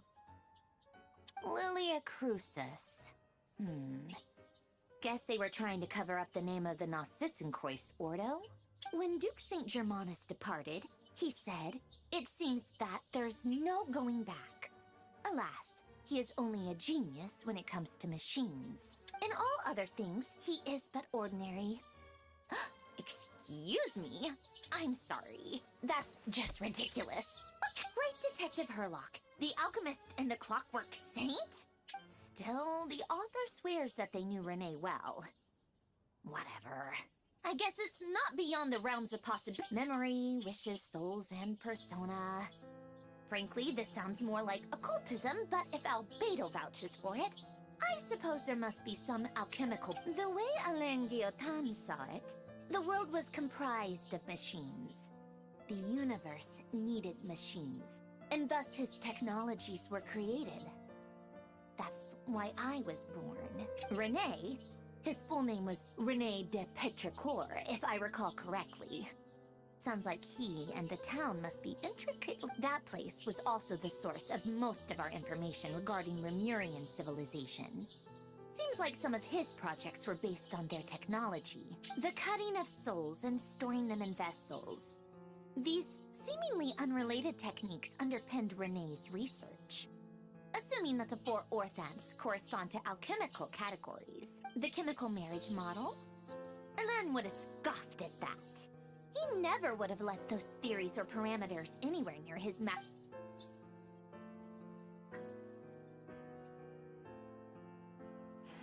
What was Alain's view on Renee? I know he mentioned the name, albeit very rare. Oh, now I remember. Alain's old notes are here too. They mentioned Renee. Renee seemed most out of sorts when he spoke to me. A lack of sweet foods has dulled his mind, I should think. Either way, his words are not to be believed. Yep, that sounds... My subordinates actually did a half-decent job digging out all these materials. Some of Alain's old files are completely consistent with these records. He must have gotten them from the Tower of Gestalt. I never knew he got his hands on Renee's records that early. He may have kept them, but he never even attempted to use them. Come to think of it, Renee's world formula was filled with calculations of constants. That shows he believed that the fate of the world to be predetermined. As for Alain... it's been too long. What would he have said? A guy like him, fervent believer in machines, but not headstrong enough. The world can be changed. It is worth persevering. Yes, he created that procedure to save this world. Yet the scale of the world's fate proved too enormous. The result, he died having never seen the outcome. And there I was, left behind in the ashes of his... Did you really never take a close look at Renee's research? Or did you read it, but deem his philosophy incompatible with your... The very thought of trying to incorporate his ideas probably made you feel sick to the stomach. Well, don't worry, because there's a whole new category of lunatic in town. You once asked me what I wished for. Should have asked him instead. He's the one pining for things you'd sooner die than...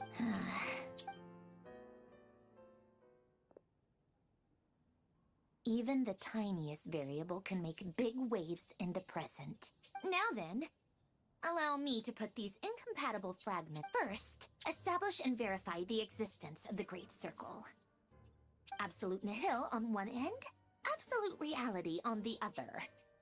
Now, search between these two extremes. Then, the construction criteria. Variables. The sparks of civilization shall run out unless we consider introducing variables from outside the system.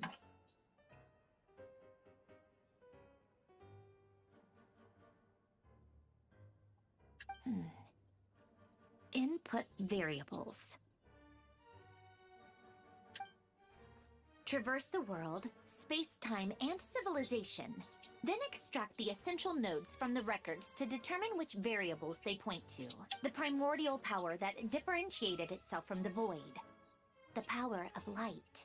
Yeah, records. This is so horrendously complicated.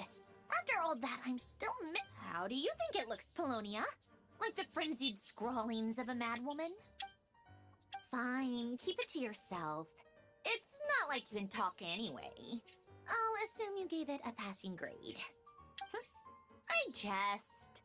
But true madness does often start with trying to save the world. What would Arlecchino and Columbina think if they saw this incomprehensible hen scratch? So would Rosaline. She's been dead for a while now.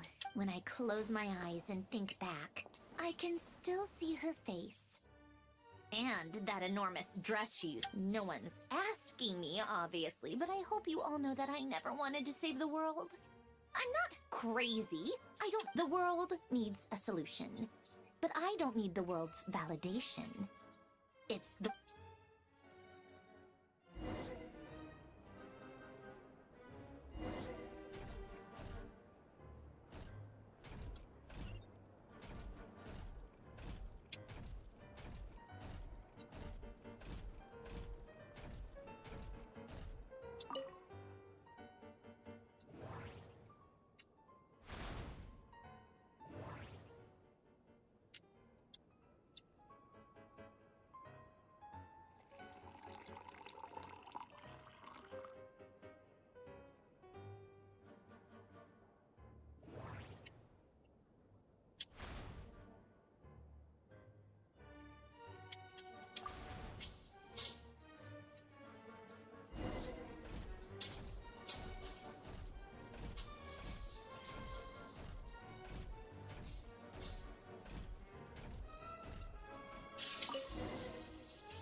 Cookies to go with the tea.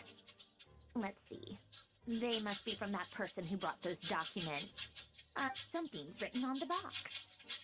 We are proud to present this homage to the Fortress of Merapede's fun-filled mill collection system. Fortune cookies. Sounds like a dumb gimmick to me. Be early to bed and early to rise. Get plenty of sun and drink plenty of water. Then things will surely go well for you. What? Are you kidding me? Somehow I doubt that an early night and a glass of water is magically gonna save...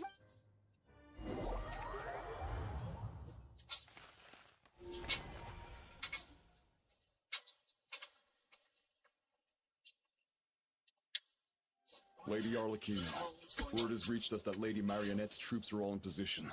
They are ready to act as soon as the order is given. Excellent. The only thing is, they are fewer in number than we expected. It looks like many of them must have lost their lives at the hand of the monsters released by the Doctor. Can't be helped. Allow them to join our ranks. As you wish.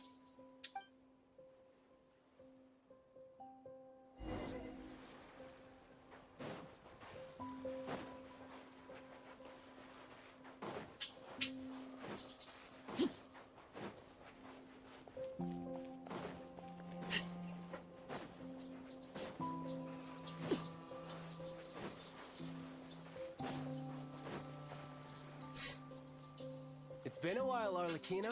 You look well. Did Dottore really have to build his lab right on the sole path between Snezhnaya and Nodcry? Had to go on a huge detour to stay out of its line of sight. Sounds like an arduous journey. I assume you've brought word from Her Majesty?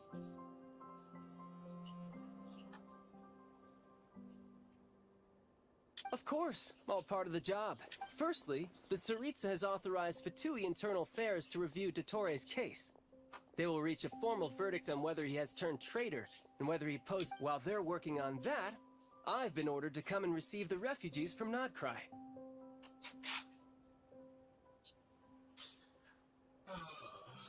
This look all too familiar. Flipping war criminals, so it takes bureaucracy to stop it. They are nearby. My team will escort you to them shortly. Great. Aside from that, Her Majesty has a message for you and Sandrone personally. Huh? She stayed behind to work since I was making the trip anyway. It seemed sensible to have one person on. All right, guess that's just how she rolls. In that case, tell her that the Tsaritsa's decree this time is pretty awesome sounding. Still, I wonder what... Did one of our troops turn into a monster? Take him out. Get to the point.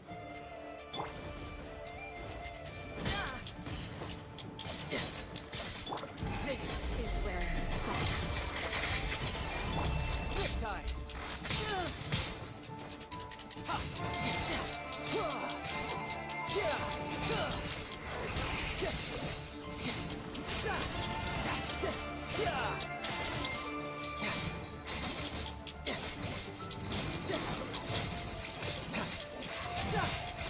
You've gotten stronger, Arlecchino. Nice. Stop that right now. I appreciate the praise, but I am not fighting you today. I knew it. You can run, but you can't hide.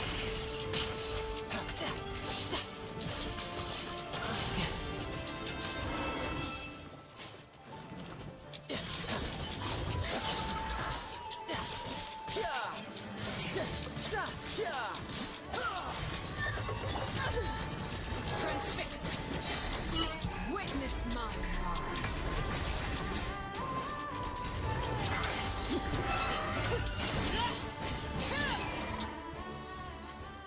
I can't believe it. He was a living, breathing human one moment, and the next? Another fine piece of work by our dear colleague, I'm afraid. What in the world has been going on in Nodcry? A lot.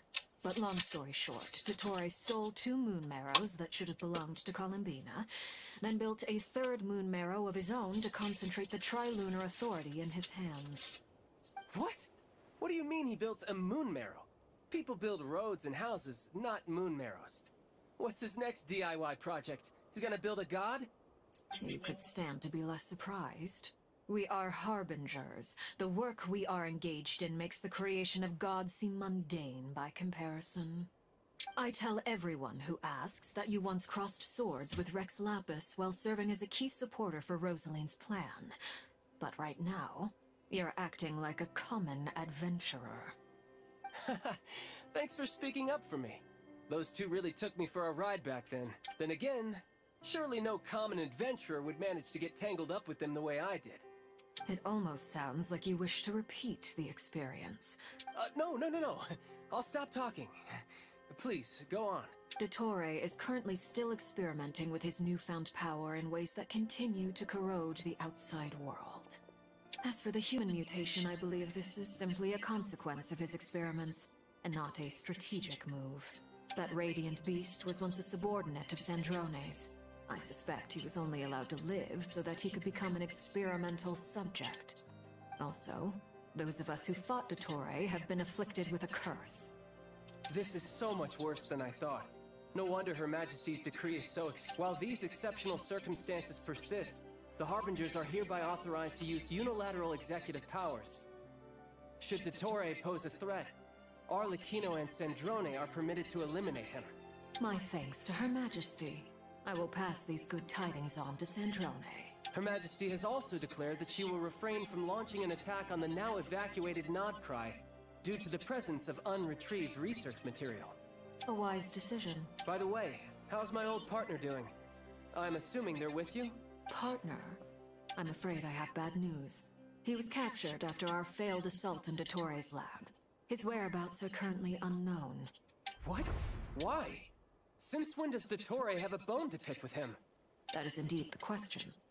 I'm not sure he does. He must have some other goal in mind. This won't do. I have to rescue him. You can't. We have no idea where the Traveler is. What am I supposed to do then? Stand here twiddling my thumbs? Sandrone is working on it. The best thing you can do right now is complete your mission. Fine. I guess I'll leave this to you then. One last thing. Tell the Rooster to get the message out to the gods and citizens of every nation in Tevat. Beware.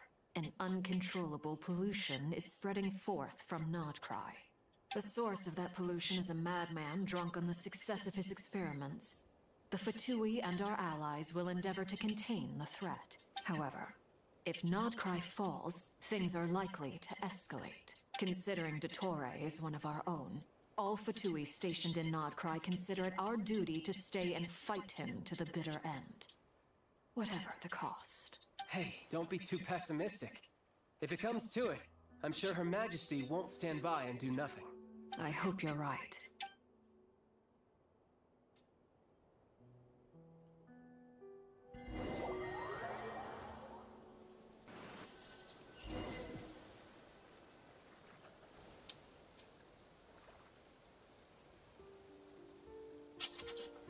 You're right on time. Thanks. Hey, do you think I'll get that gliding? I made sure I was on my best behavior in Mondstadt. I landed well outside the city. I'll help you apply, don't worry. For now, let's see what we have here. What are the Doctor's energy fields even made from? The usual attract and repel principles that govern Kuvaki don't seem to apply to them. They are very mysterious, but ultimately, they appear to be comprised of energies from the three realms. Thanks to research by Master in the Hexen Circle, we know that Tevat's 7 elements are derived from the more primordial power of the Light Realm, which is antagonistic with the power of the Void Realm. Since you have the power of the Dragon Durin within you, I'm sure you can already tell that this energy field contains no abyssal energy. That's true. It's not abyssal energy, it's something pure, wild, and untamed. I've been thinking about something. Do you still remember the device that Dory supplied from the Academia when you and Miss Columbina fought Raria? That was one of the most marvelous feats of ingenuity I've ever seen. The design, the craftsmanship, the material selection. I couldn't fault any of it, not to mention the operating principles. Surely the most ingenious feature of all. Dory didn't go into detail on how it functions. The clue was that Miss Columbina was somehow able to use the pyro energy that you provided. Despite the fact that, as a moon goddess, she should only be able to use light realm energy in principle. Now, all elemental energy is, of course, derived from light realm energy to begin with. Hence, I suspect that the device works by restoring elemental energy to its original state. This presumes a theoretical model of the 7 elements akin to that of light refracted through a prism. Perhaps it is no mere analogy. Maybe there is indeed a prism in this model. I almost wonder if the idea for the device was conceived based on direct observations of said prism. It would explain how such an ironclad design concept was achieved. It is at once a masterwork of engineering and a groundbreaking application of the Academia's latest elemental theories. I suspect only Lesser Lord Kusanali herself could have devised such an ambitious technology. But back to the energy field before us. If this is pure light realm energy, its relation to elemental energy is one of integration versus division. Or you could say that the former contains the latter. Could this mean that elemental energy can dilute the power of the light realm? Should we give it a try? We should.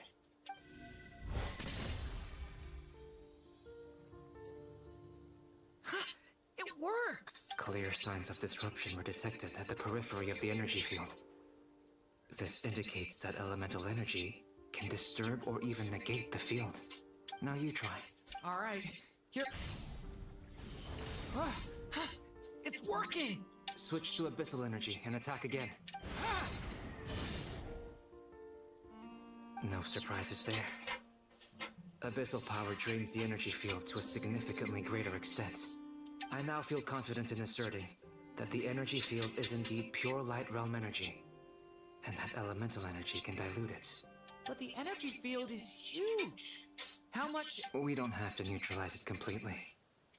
That's all for theory. Would you like to continue watching? So you knew I was here?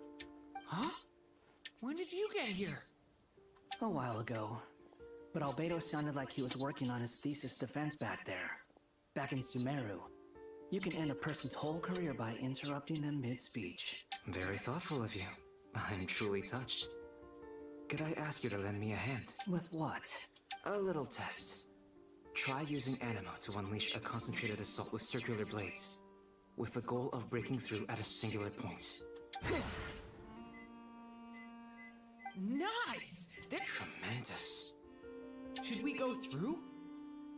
We probably shouldn't risk having mutually antagonistic energies in such close proximity. Durin, you stay here and watch the entrance. Hat Guy and I will go in to investigate. Sounds sensible to me. Keep your eyes peeled, Durin. Don't worry, I got this. You two be careful in there. Just give me the signal if you need help. What do you mean, signal? It's based on a new alchemical concoction I developed last month. When 2 bottles of it are smashed on the ground together, they emit a blinding burst of light. If it comes to that, remember to shield your eyes with your hat. Glad I asked. Thanks for the heads up.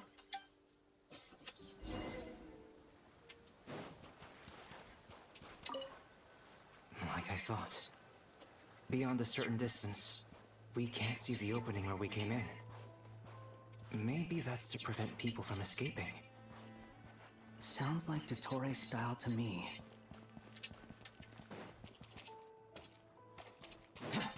Not much has changed.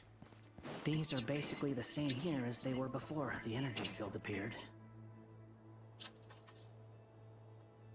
They have no heartbeats and they're not breathing. We can only assume they're dead. But there are no visible wounds. Also, there's an animal squatting next to each body. It's watching us. What are you trying to tell us? Doesn't seem eager to talk. I guess maybe it's just an animal after all. Let's keep looking around. I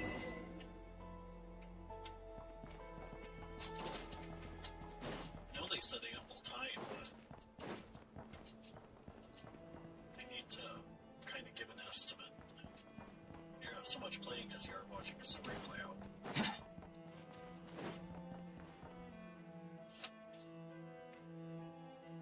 Same situation everywhere. Not a living soul in sight. Just count. Well, I think we can safely rule out the possibility that they're all pets. Is skirting around the topic your way of showing consideration for other people's feelings? Just being cautious. I don't doubt that you can handle the truth.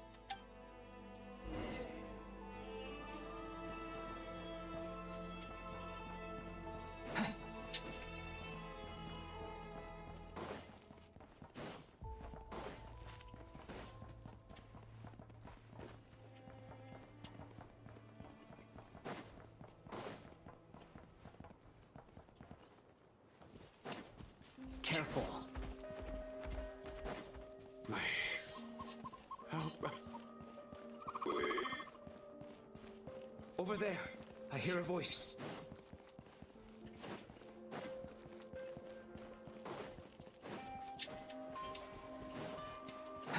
It's like I thought it was the deer.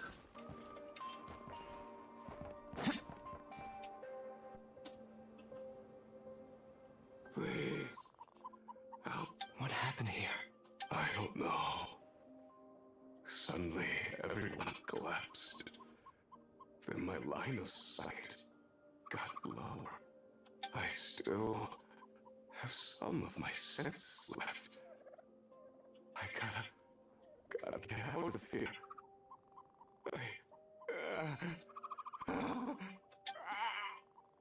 It looks like there's a huge experiment going on inside this energy field. Maybe each energy field is its own giant experiment. Vile. He's swapping human minds with those of animals.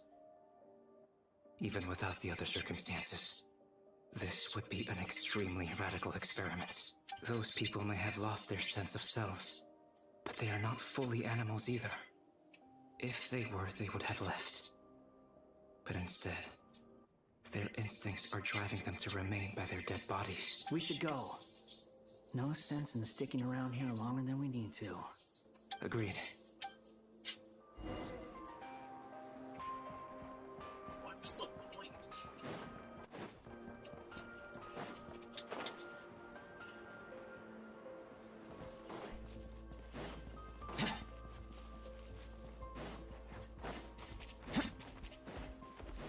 Is that simply because I can? Loyalty is the point, like a lot of what's going on recently.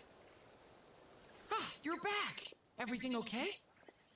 We saw some things that take a strong stomach. Otherwise, We should share our findings with the others.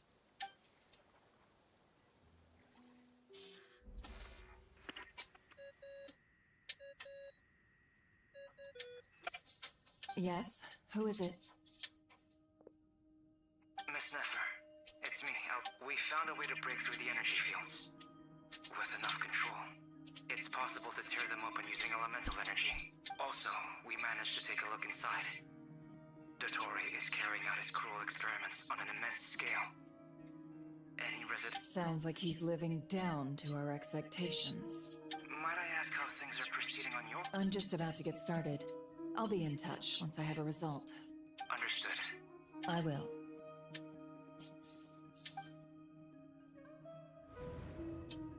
Well, Nefer, I'll link up with you once... What makes you think I'd need you to... I'll need it.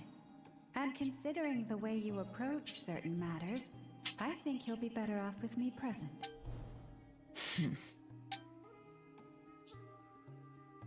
Let's begin. Entering simulation mode. A vast wasteland. Is this the Traveler's inner world? I was expecting something more... Wait. Someone's there. What are you looking at? In that case, I'll look at it with you.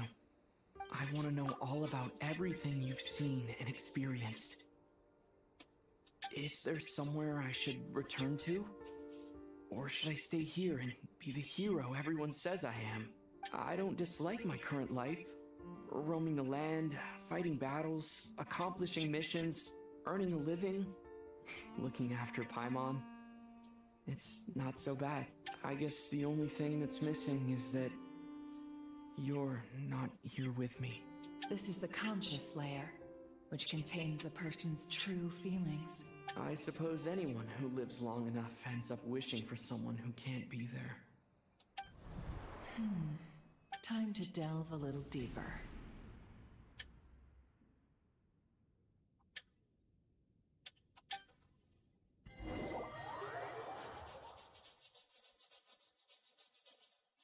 Nasha Town is hardly the optimal choice for a place to live, but it has character and a reasonable population density. What are you trying to say? Oh, don't be nervous. I was just thinking where might make a good starting point for your journey. Perhaps I should send you further afield. Conria, perhaps. Conria ceased to exist long ago.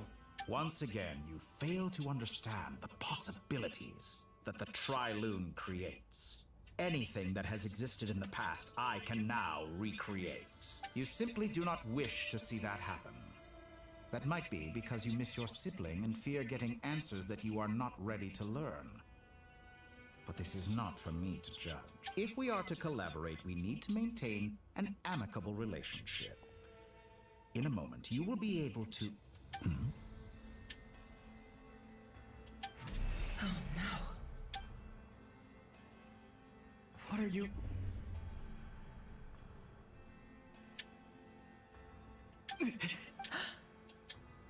What are you gonna do? Don't move. Something unwanted has crept into... Oh?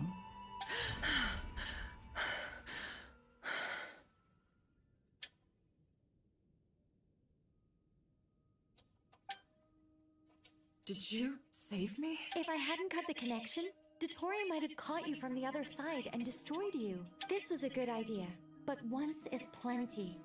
You were exceptionally brave. Excellent work. Thanks, but now's not the time for that.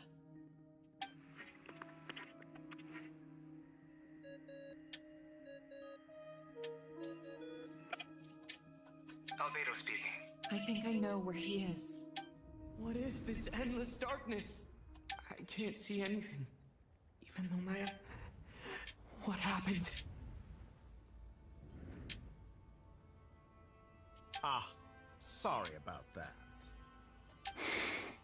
I take it you didn't notice. Just now, a friend of yours took a little peek into your mind. Could it be Nefer?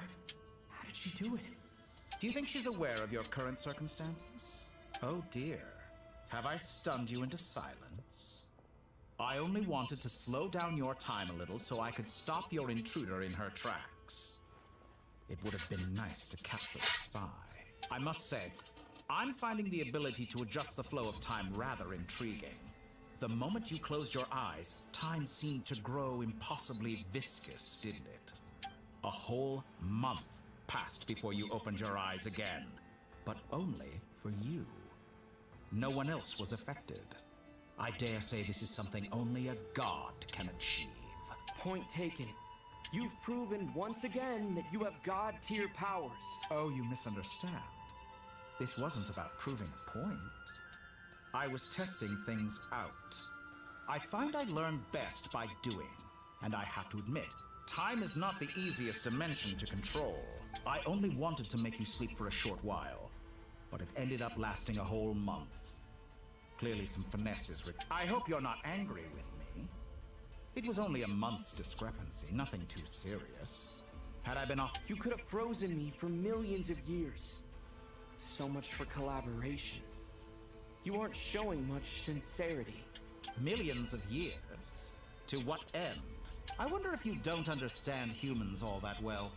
They are very pragmatic creatures who understand only that which they can perceive with their senses. If I had you sit here for a week, I imagine people might sympathize. But if I left you here for 100, 1,000, or 10,000 years, the sheer size of that number would cause it to lose all meaning to them.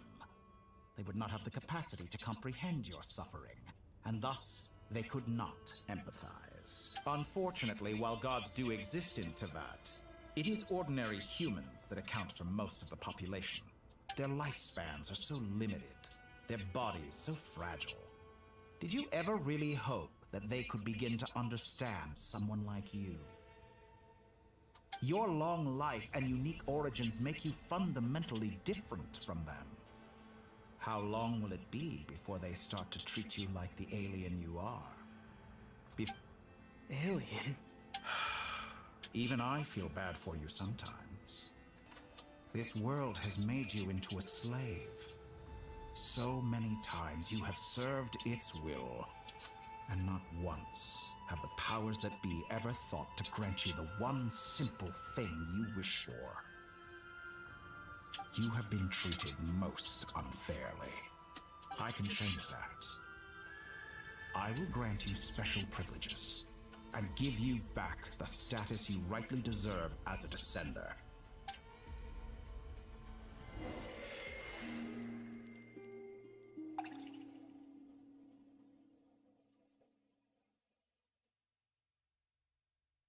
I've entered the past 3 times at this point. For instance, beyond each point being further back in time than the last, what determines the specific locations at which I can make entry? So far, the common thread linking all 3 scenarios is that the Traveler has been present, but it's more than that. I know I sensed something familiar around him. I'll keep this question in mind.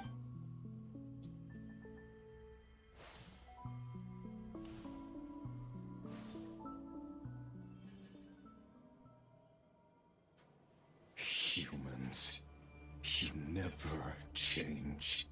Always trying to use powers you neither comprehend nor control.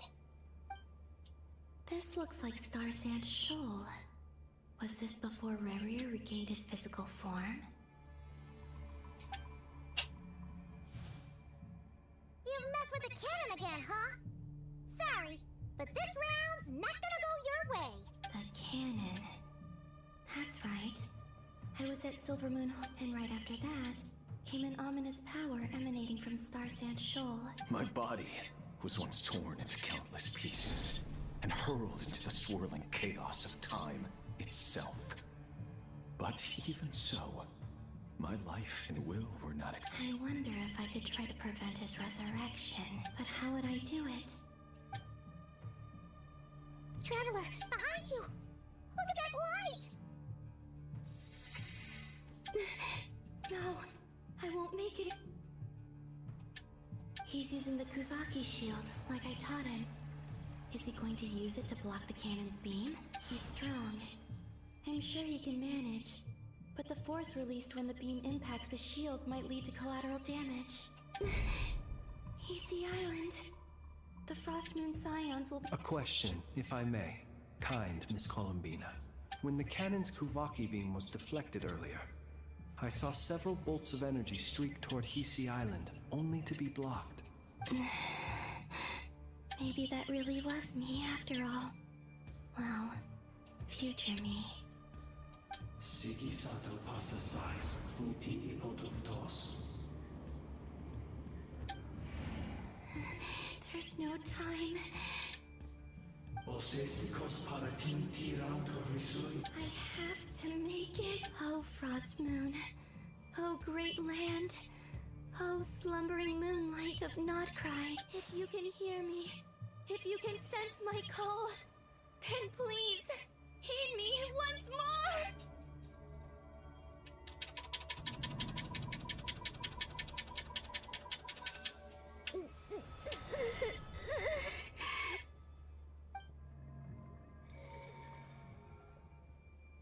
Did it work?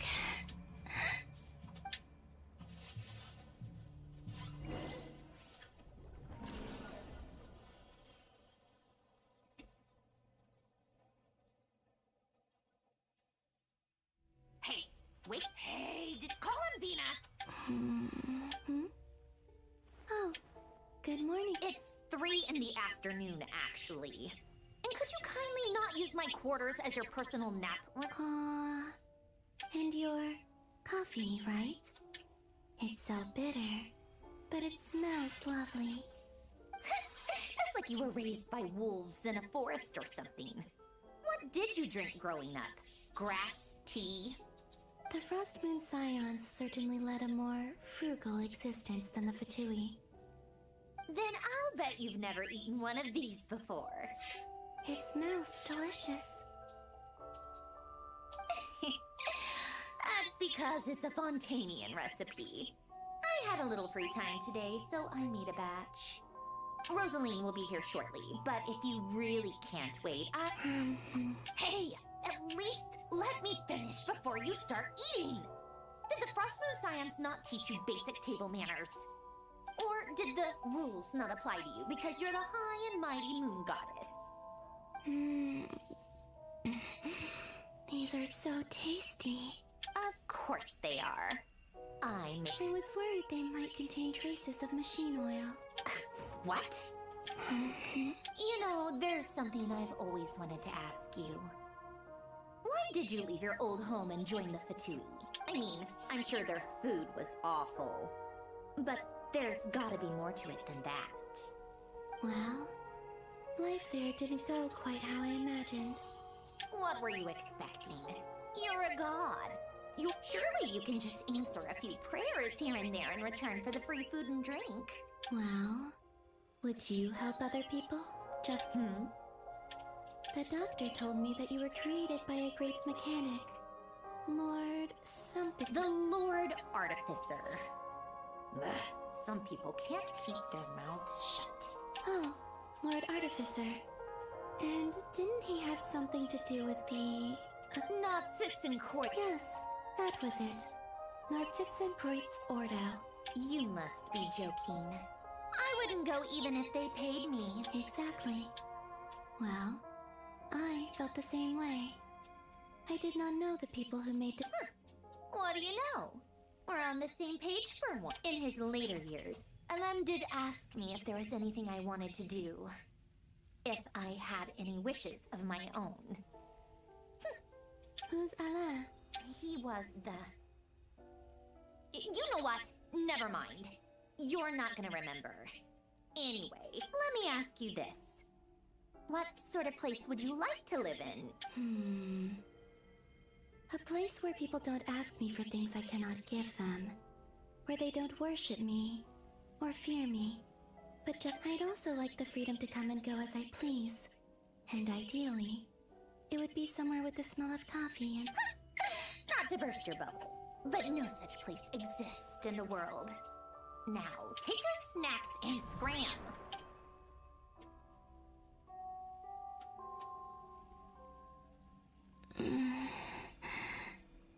Did I? Of course. I dreamed of events. Sandra, I miss you all back there. I guess I managed to harness all the Kuvaki energy on Hisi Island. Time is flowing backwards here, and I can use that familiar power to enter the world of the past. That mystery ally everyone talked about. It was... I can sense that there isn't much more power remaining up ahead. What lies at the end of all of this? And...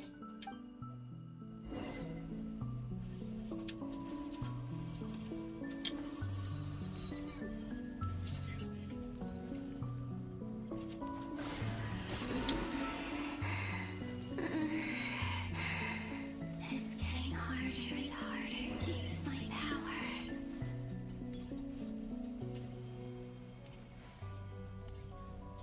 I'm no match for the Abyss in this state.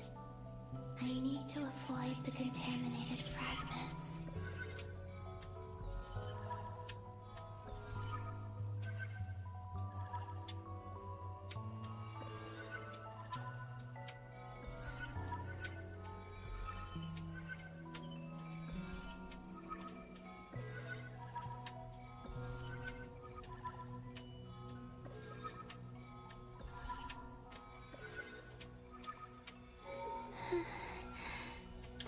Time to go. I wonder where I'll find myself this time.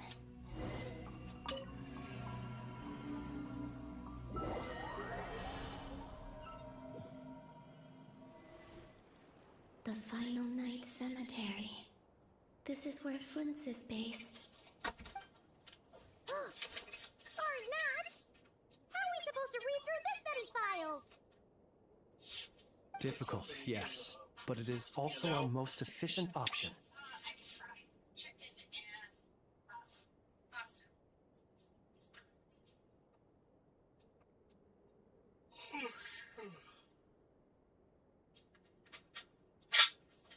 Seems like they're searching for information.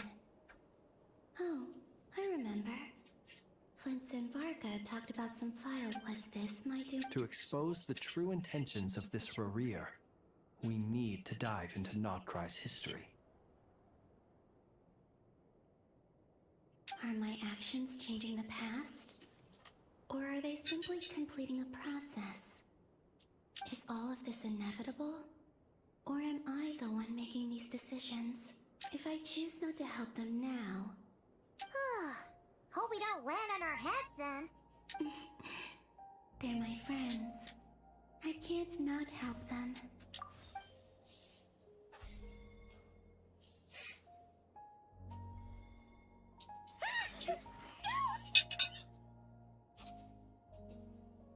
And the other one was... Does this have the bow here. in it? Yes.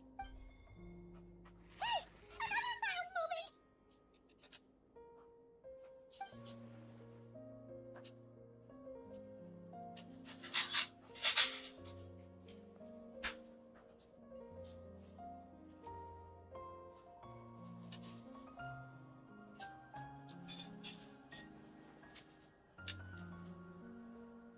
That should do it.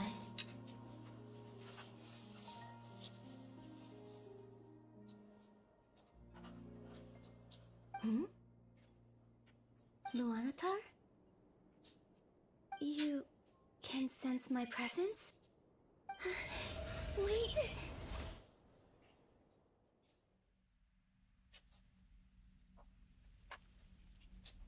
Did it follow her back? Luanatar. So she's that familiar presence I've been sensing all along. She's always been by the Traveler's side. That explains why the Traveler has been there each time I've entered the past. But why Luanatar? Is it because she has a connection to me as the Moon Goddess's familiar? If so, why not any other Kuhenki? That's...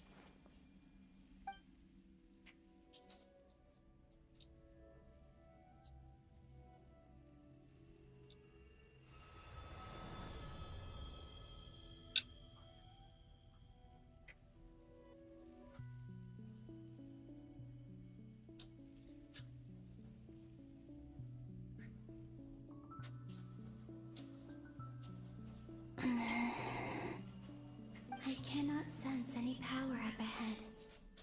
Just a void, stretching out into infinity. This is likely my final chance to enter the past. It's now or never. I have to find a way back.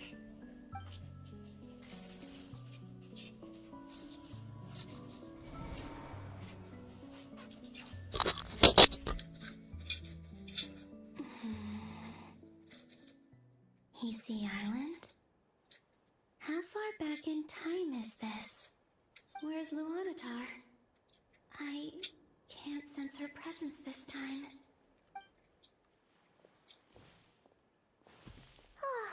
Seeing Inaba and Aino reunited like that sure was heartwarming. Traveler, Paimon. No, stay calm. I don't have much power left to change things. I don't even have that much time left here. Think, Columbina. How do I find a way back? A way back... to where? Do I go back to Moonprayer Night? Or to the future that followed? And if I return in my current state, what will become of me then? Dotori's actions that day proved that he'd been planning that for a long time. He had already seized the power of 2 moon marrows before capturing me. Even if I managed to get back, how can I fight against him when he wields the Tri-Lune Authority? I can't. If I go back like this, I'll be playing right into his hands. I have to find some way of rivaling the power he has usurped. Wait. Time flowing backwards. The Tri-Lune Authority. Does that mean... I think I know what the final destination of this lunar reflection might be. I know what I must do. Speaking of homes, we must already be close to where the Frost Moon Scions live. The vibe here feels different. Just like the scenery. But how do I communicate my plan to my friends? Should I write it down here? No. Someone else will see it. I need something with a close connection to me. Something I can use as a medium to tell them what's happened to me in here.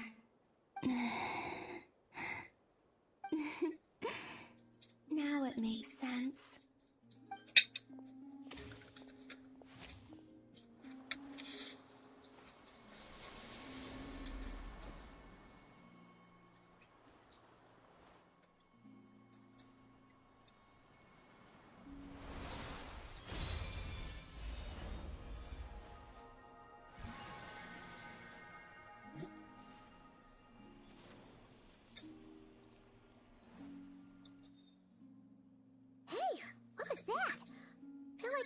Sort of breeze blew by, and then the petals suddenly turned into...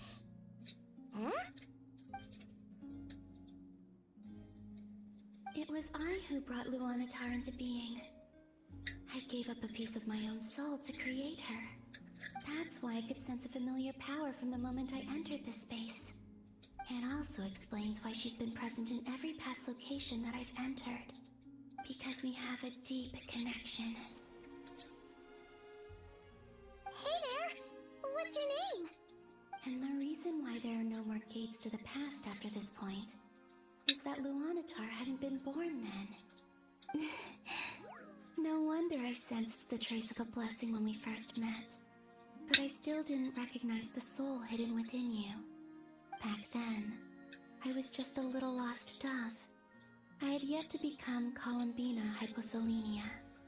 Go on now. We've got stuff to do. Best you find someone else to hang out with. Hey, you scared it off.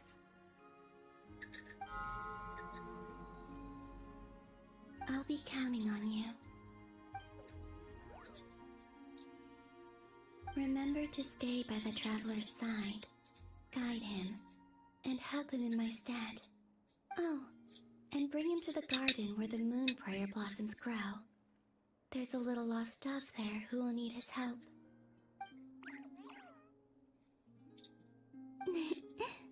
Go on.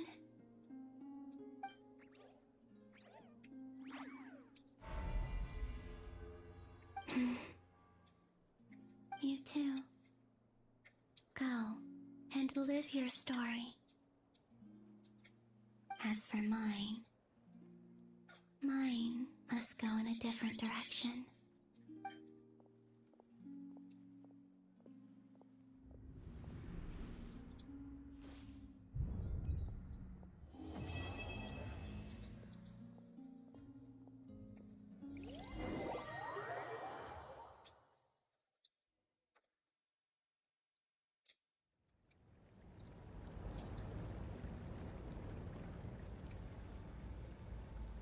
How would you like to experience the thrill of never being held accountable for your actions? You could crush people like ants without consequence, or tear off their heads or limbs as you please. Believe me, such a life is but one small step away. What point is he trying to make? Freedom? But the freedom to kill? To do evil and get away with it? Why would you offer me that? The creation of a world is the ultimate scientific experiment. I have taken my research to the highest level, where I shall be not just a god, but also a servant to many sacred spirits. I shall heed the truth and perform holy deeds. A god's laboratory is the perfect playground. But it needs the right occupant to explore its full potential. Mortals are found everywhere one looks. Not so with Descenders. I'd prefer my first guest to be a distinguished individual such as yourself. And I know you could make the most of the opportunities it offers. So the condition for entering the new world is to take innocent lives. In the same dilemma that Rerir once faced. Could I really bring myself to kill others for my own benefit? Rerir did. And look where it got him. Have you made up your mind? I can't do it. Your playground is no place for me. You're putting your hopes in the wrong person. But we both know I'm not quite the hero you say I am either. I have my own reasons for the journey I'm on. And they aren't all selfless. You've grown a lot since we last met. But there are still things you are unwilling to compromise on. This will only hinder you.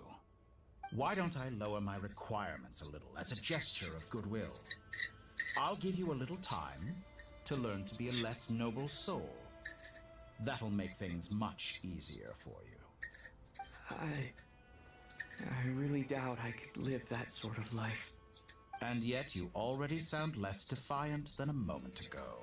The benefits appeal to you because you can read the signs of the times. Why don't we return to my research facility? Your last visit was so rushed. There is much that I have yet to show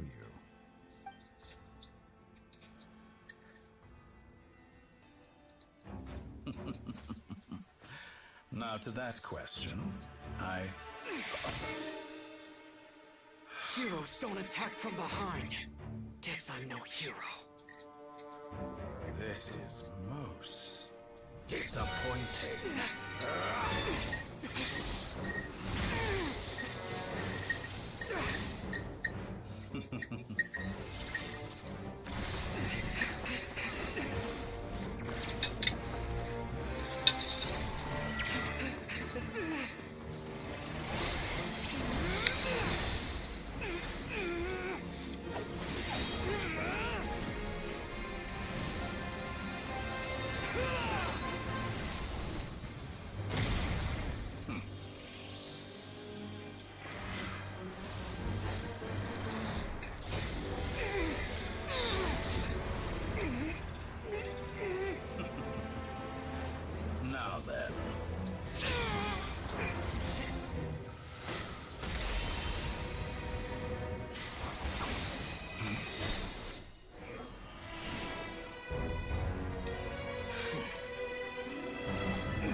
You're still gonna call me Hat Guy after that, huh? So they haven't gotten the AI to read it out as you've listed them. I didn't see anyone else in there who needed saving.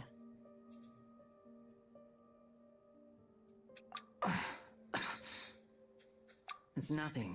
I'll be fine. Why are you looking at me like that? Is it that shocking that I'd come to your rescue? I owed you a favor back in Sumeru. Now we're even. Distracting Dotori was tough. I won't lie, he's not gonna fall for the same trick twice. That was my one shot. Ugh. I never wanted to obliterate someone more than I do right now. Dotori doesn't recognize me, but his segments were originally made based on an analysis of my operational principles. I expect it's only a matter of time before he figures out what I am. So Dotori doesn't recognize Wanderer because he deleted himself from Irminsul. Did he really miss his only chance for revenge by saving me? Why the long face? Hey, I'm not blaming you, okay? And I'm not complaining either. Rescuing you and killing Dotori are equally important goals. Everyone would be pretty stuck without you. It's best you live to fight another day. How are you holding up? Are you alright? Hat Guy said to put safety first, so we agreed to run as far away as we could after leaving the energy field, and only meet up. You don't look injured. It seems that Dotori didn't do anything to you. Alright. Rescue operation complete. There's a lot more work to be done before this is over.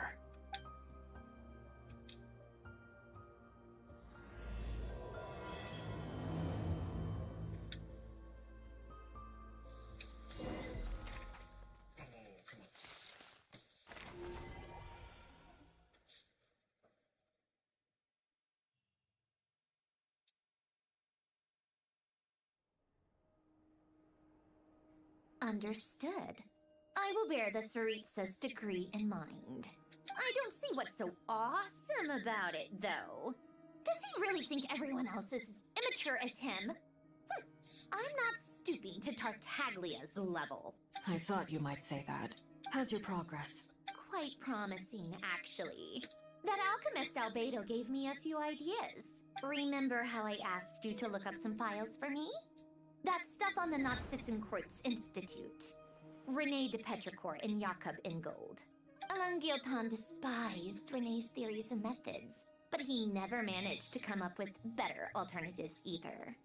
So I adopted some of René's ideas. I thought Alain was like a father to you. He and René were mortal enemies, were they not? And what would you say if Lenny and his friends one day learned something useful from someone you utterly detested? I would applaud them for it. That would mean that they have surpassed me.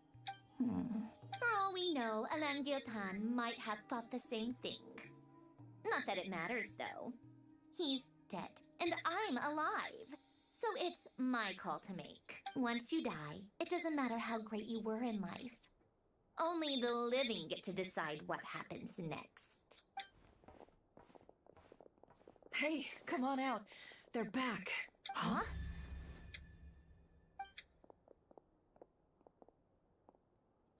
You're back? And your head's still screwed on? And you still have all your limbs? What does it look like? Way to keep your composure, madam. Excuse you. I am perfectly composed. Glad you're okay. Yes, it's a huge relief. Worry? Oh, yeah. We were worried sick. Hey! The Traveler and I were already friends. You are free to join this mission in whatever capacity you please. Much like your tea parties. It's a laugh a minute with you guys. I must say, I was quite surprised when Mr. Albedo told me he would need no additional aid. We discussed this on our way back as well. I am rarely so unequivocal, but in this case, we had full confidence in Hat Guy. He said he knew what he was doing. Albedo and I pretty much had to just wait outside on standby. Meanwhile, Hat Guy broke into the energy field and rescued the Traveler solo. You didn't have to mention that. Well, I'm thoroughly impressed. You are a force to be reckoned with. Hat guy. Is he back? Is he really back? I love that they say hat guy as often as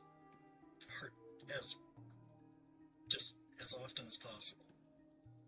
Traveler! It's really you! Oh, thank goodness! Paimon missed you so much! You can finally breathe easy, Paimon.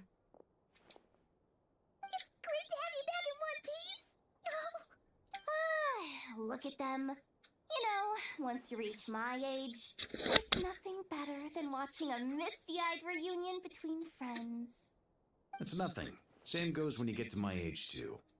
I bet Aino and Anefa would be tearing up as well if they were here. Varka? Oh, yeah, good point. Hey, your eyes are looking a little red and puffy. Come here. Let's hug it out. What? Ew, no! Everyone, I'm sorry for all the trouble I caused you. But the silver lining is, while I was being held captive, I learned a lot about Dotori's current capabilities.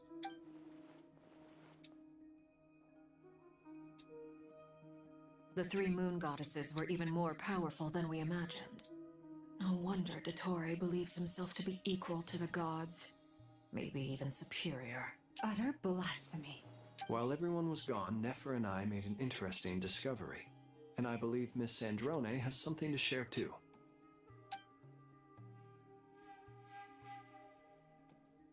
Called it. Getting rid of a pesky troublemaker like her is like trying to clean up after a crumbly cake. It always comes back to haunt you. Our next step is to find a way to bring her back. A place where time flows backwards, with no destination in sight. Surely it must have been created for a specific purpose. But I fear the answers are buried deep into Vat's history, held by great powers beyond our reach. It sounds like she's on a specific path through time, just traveling in the opposite direction to us. The question is, where does that path lead? We considered that question as well. Strictly speaking, time is not infinite. Indeed not. Every road has an end. Nicole! You sure love quietly sneaking in, Mick. I do, in fact. It's something I've always done at our mages' tea parties. You wonder what lies at the end of her road. Well, just as the world has a beginning and an end, so too does time. And so, the end of the road is the moment that Tevat was born. But where Miss Columbina will end up along this road, that depends on where this particular river of reverse time began. What about the original moons and the moon goddess? All things do. In the beginning, no moons adorned the sky. It was the Dragon King Nibelung who raised the 3 moons into the heavens, and thus were the moon goddesses born. They were shadows of the planet, born to wield Nibelung's authority and oversee the world on his behalf. They were extensions of his will, but then one day, they disappeared just as suddenly as they had once been brought into being. Nobody knew where they had gone.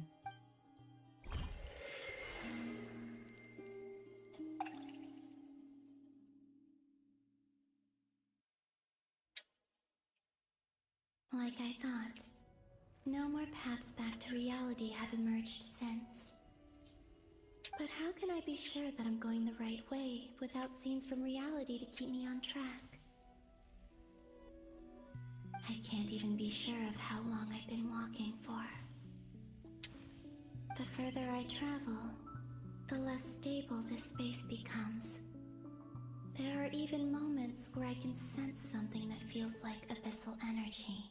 They can just materialize out of thin air. I have to keep my wits about me.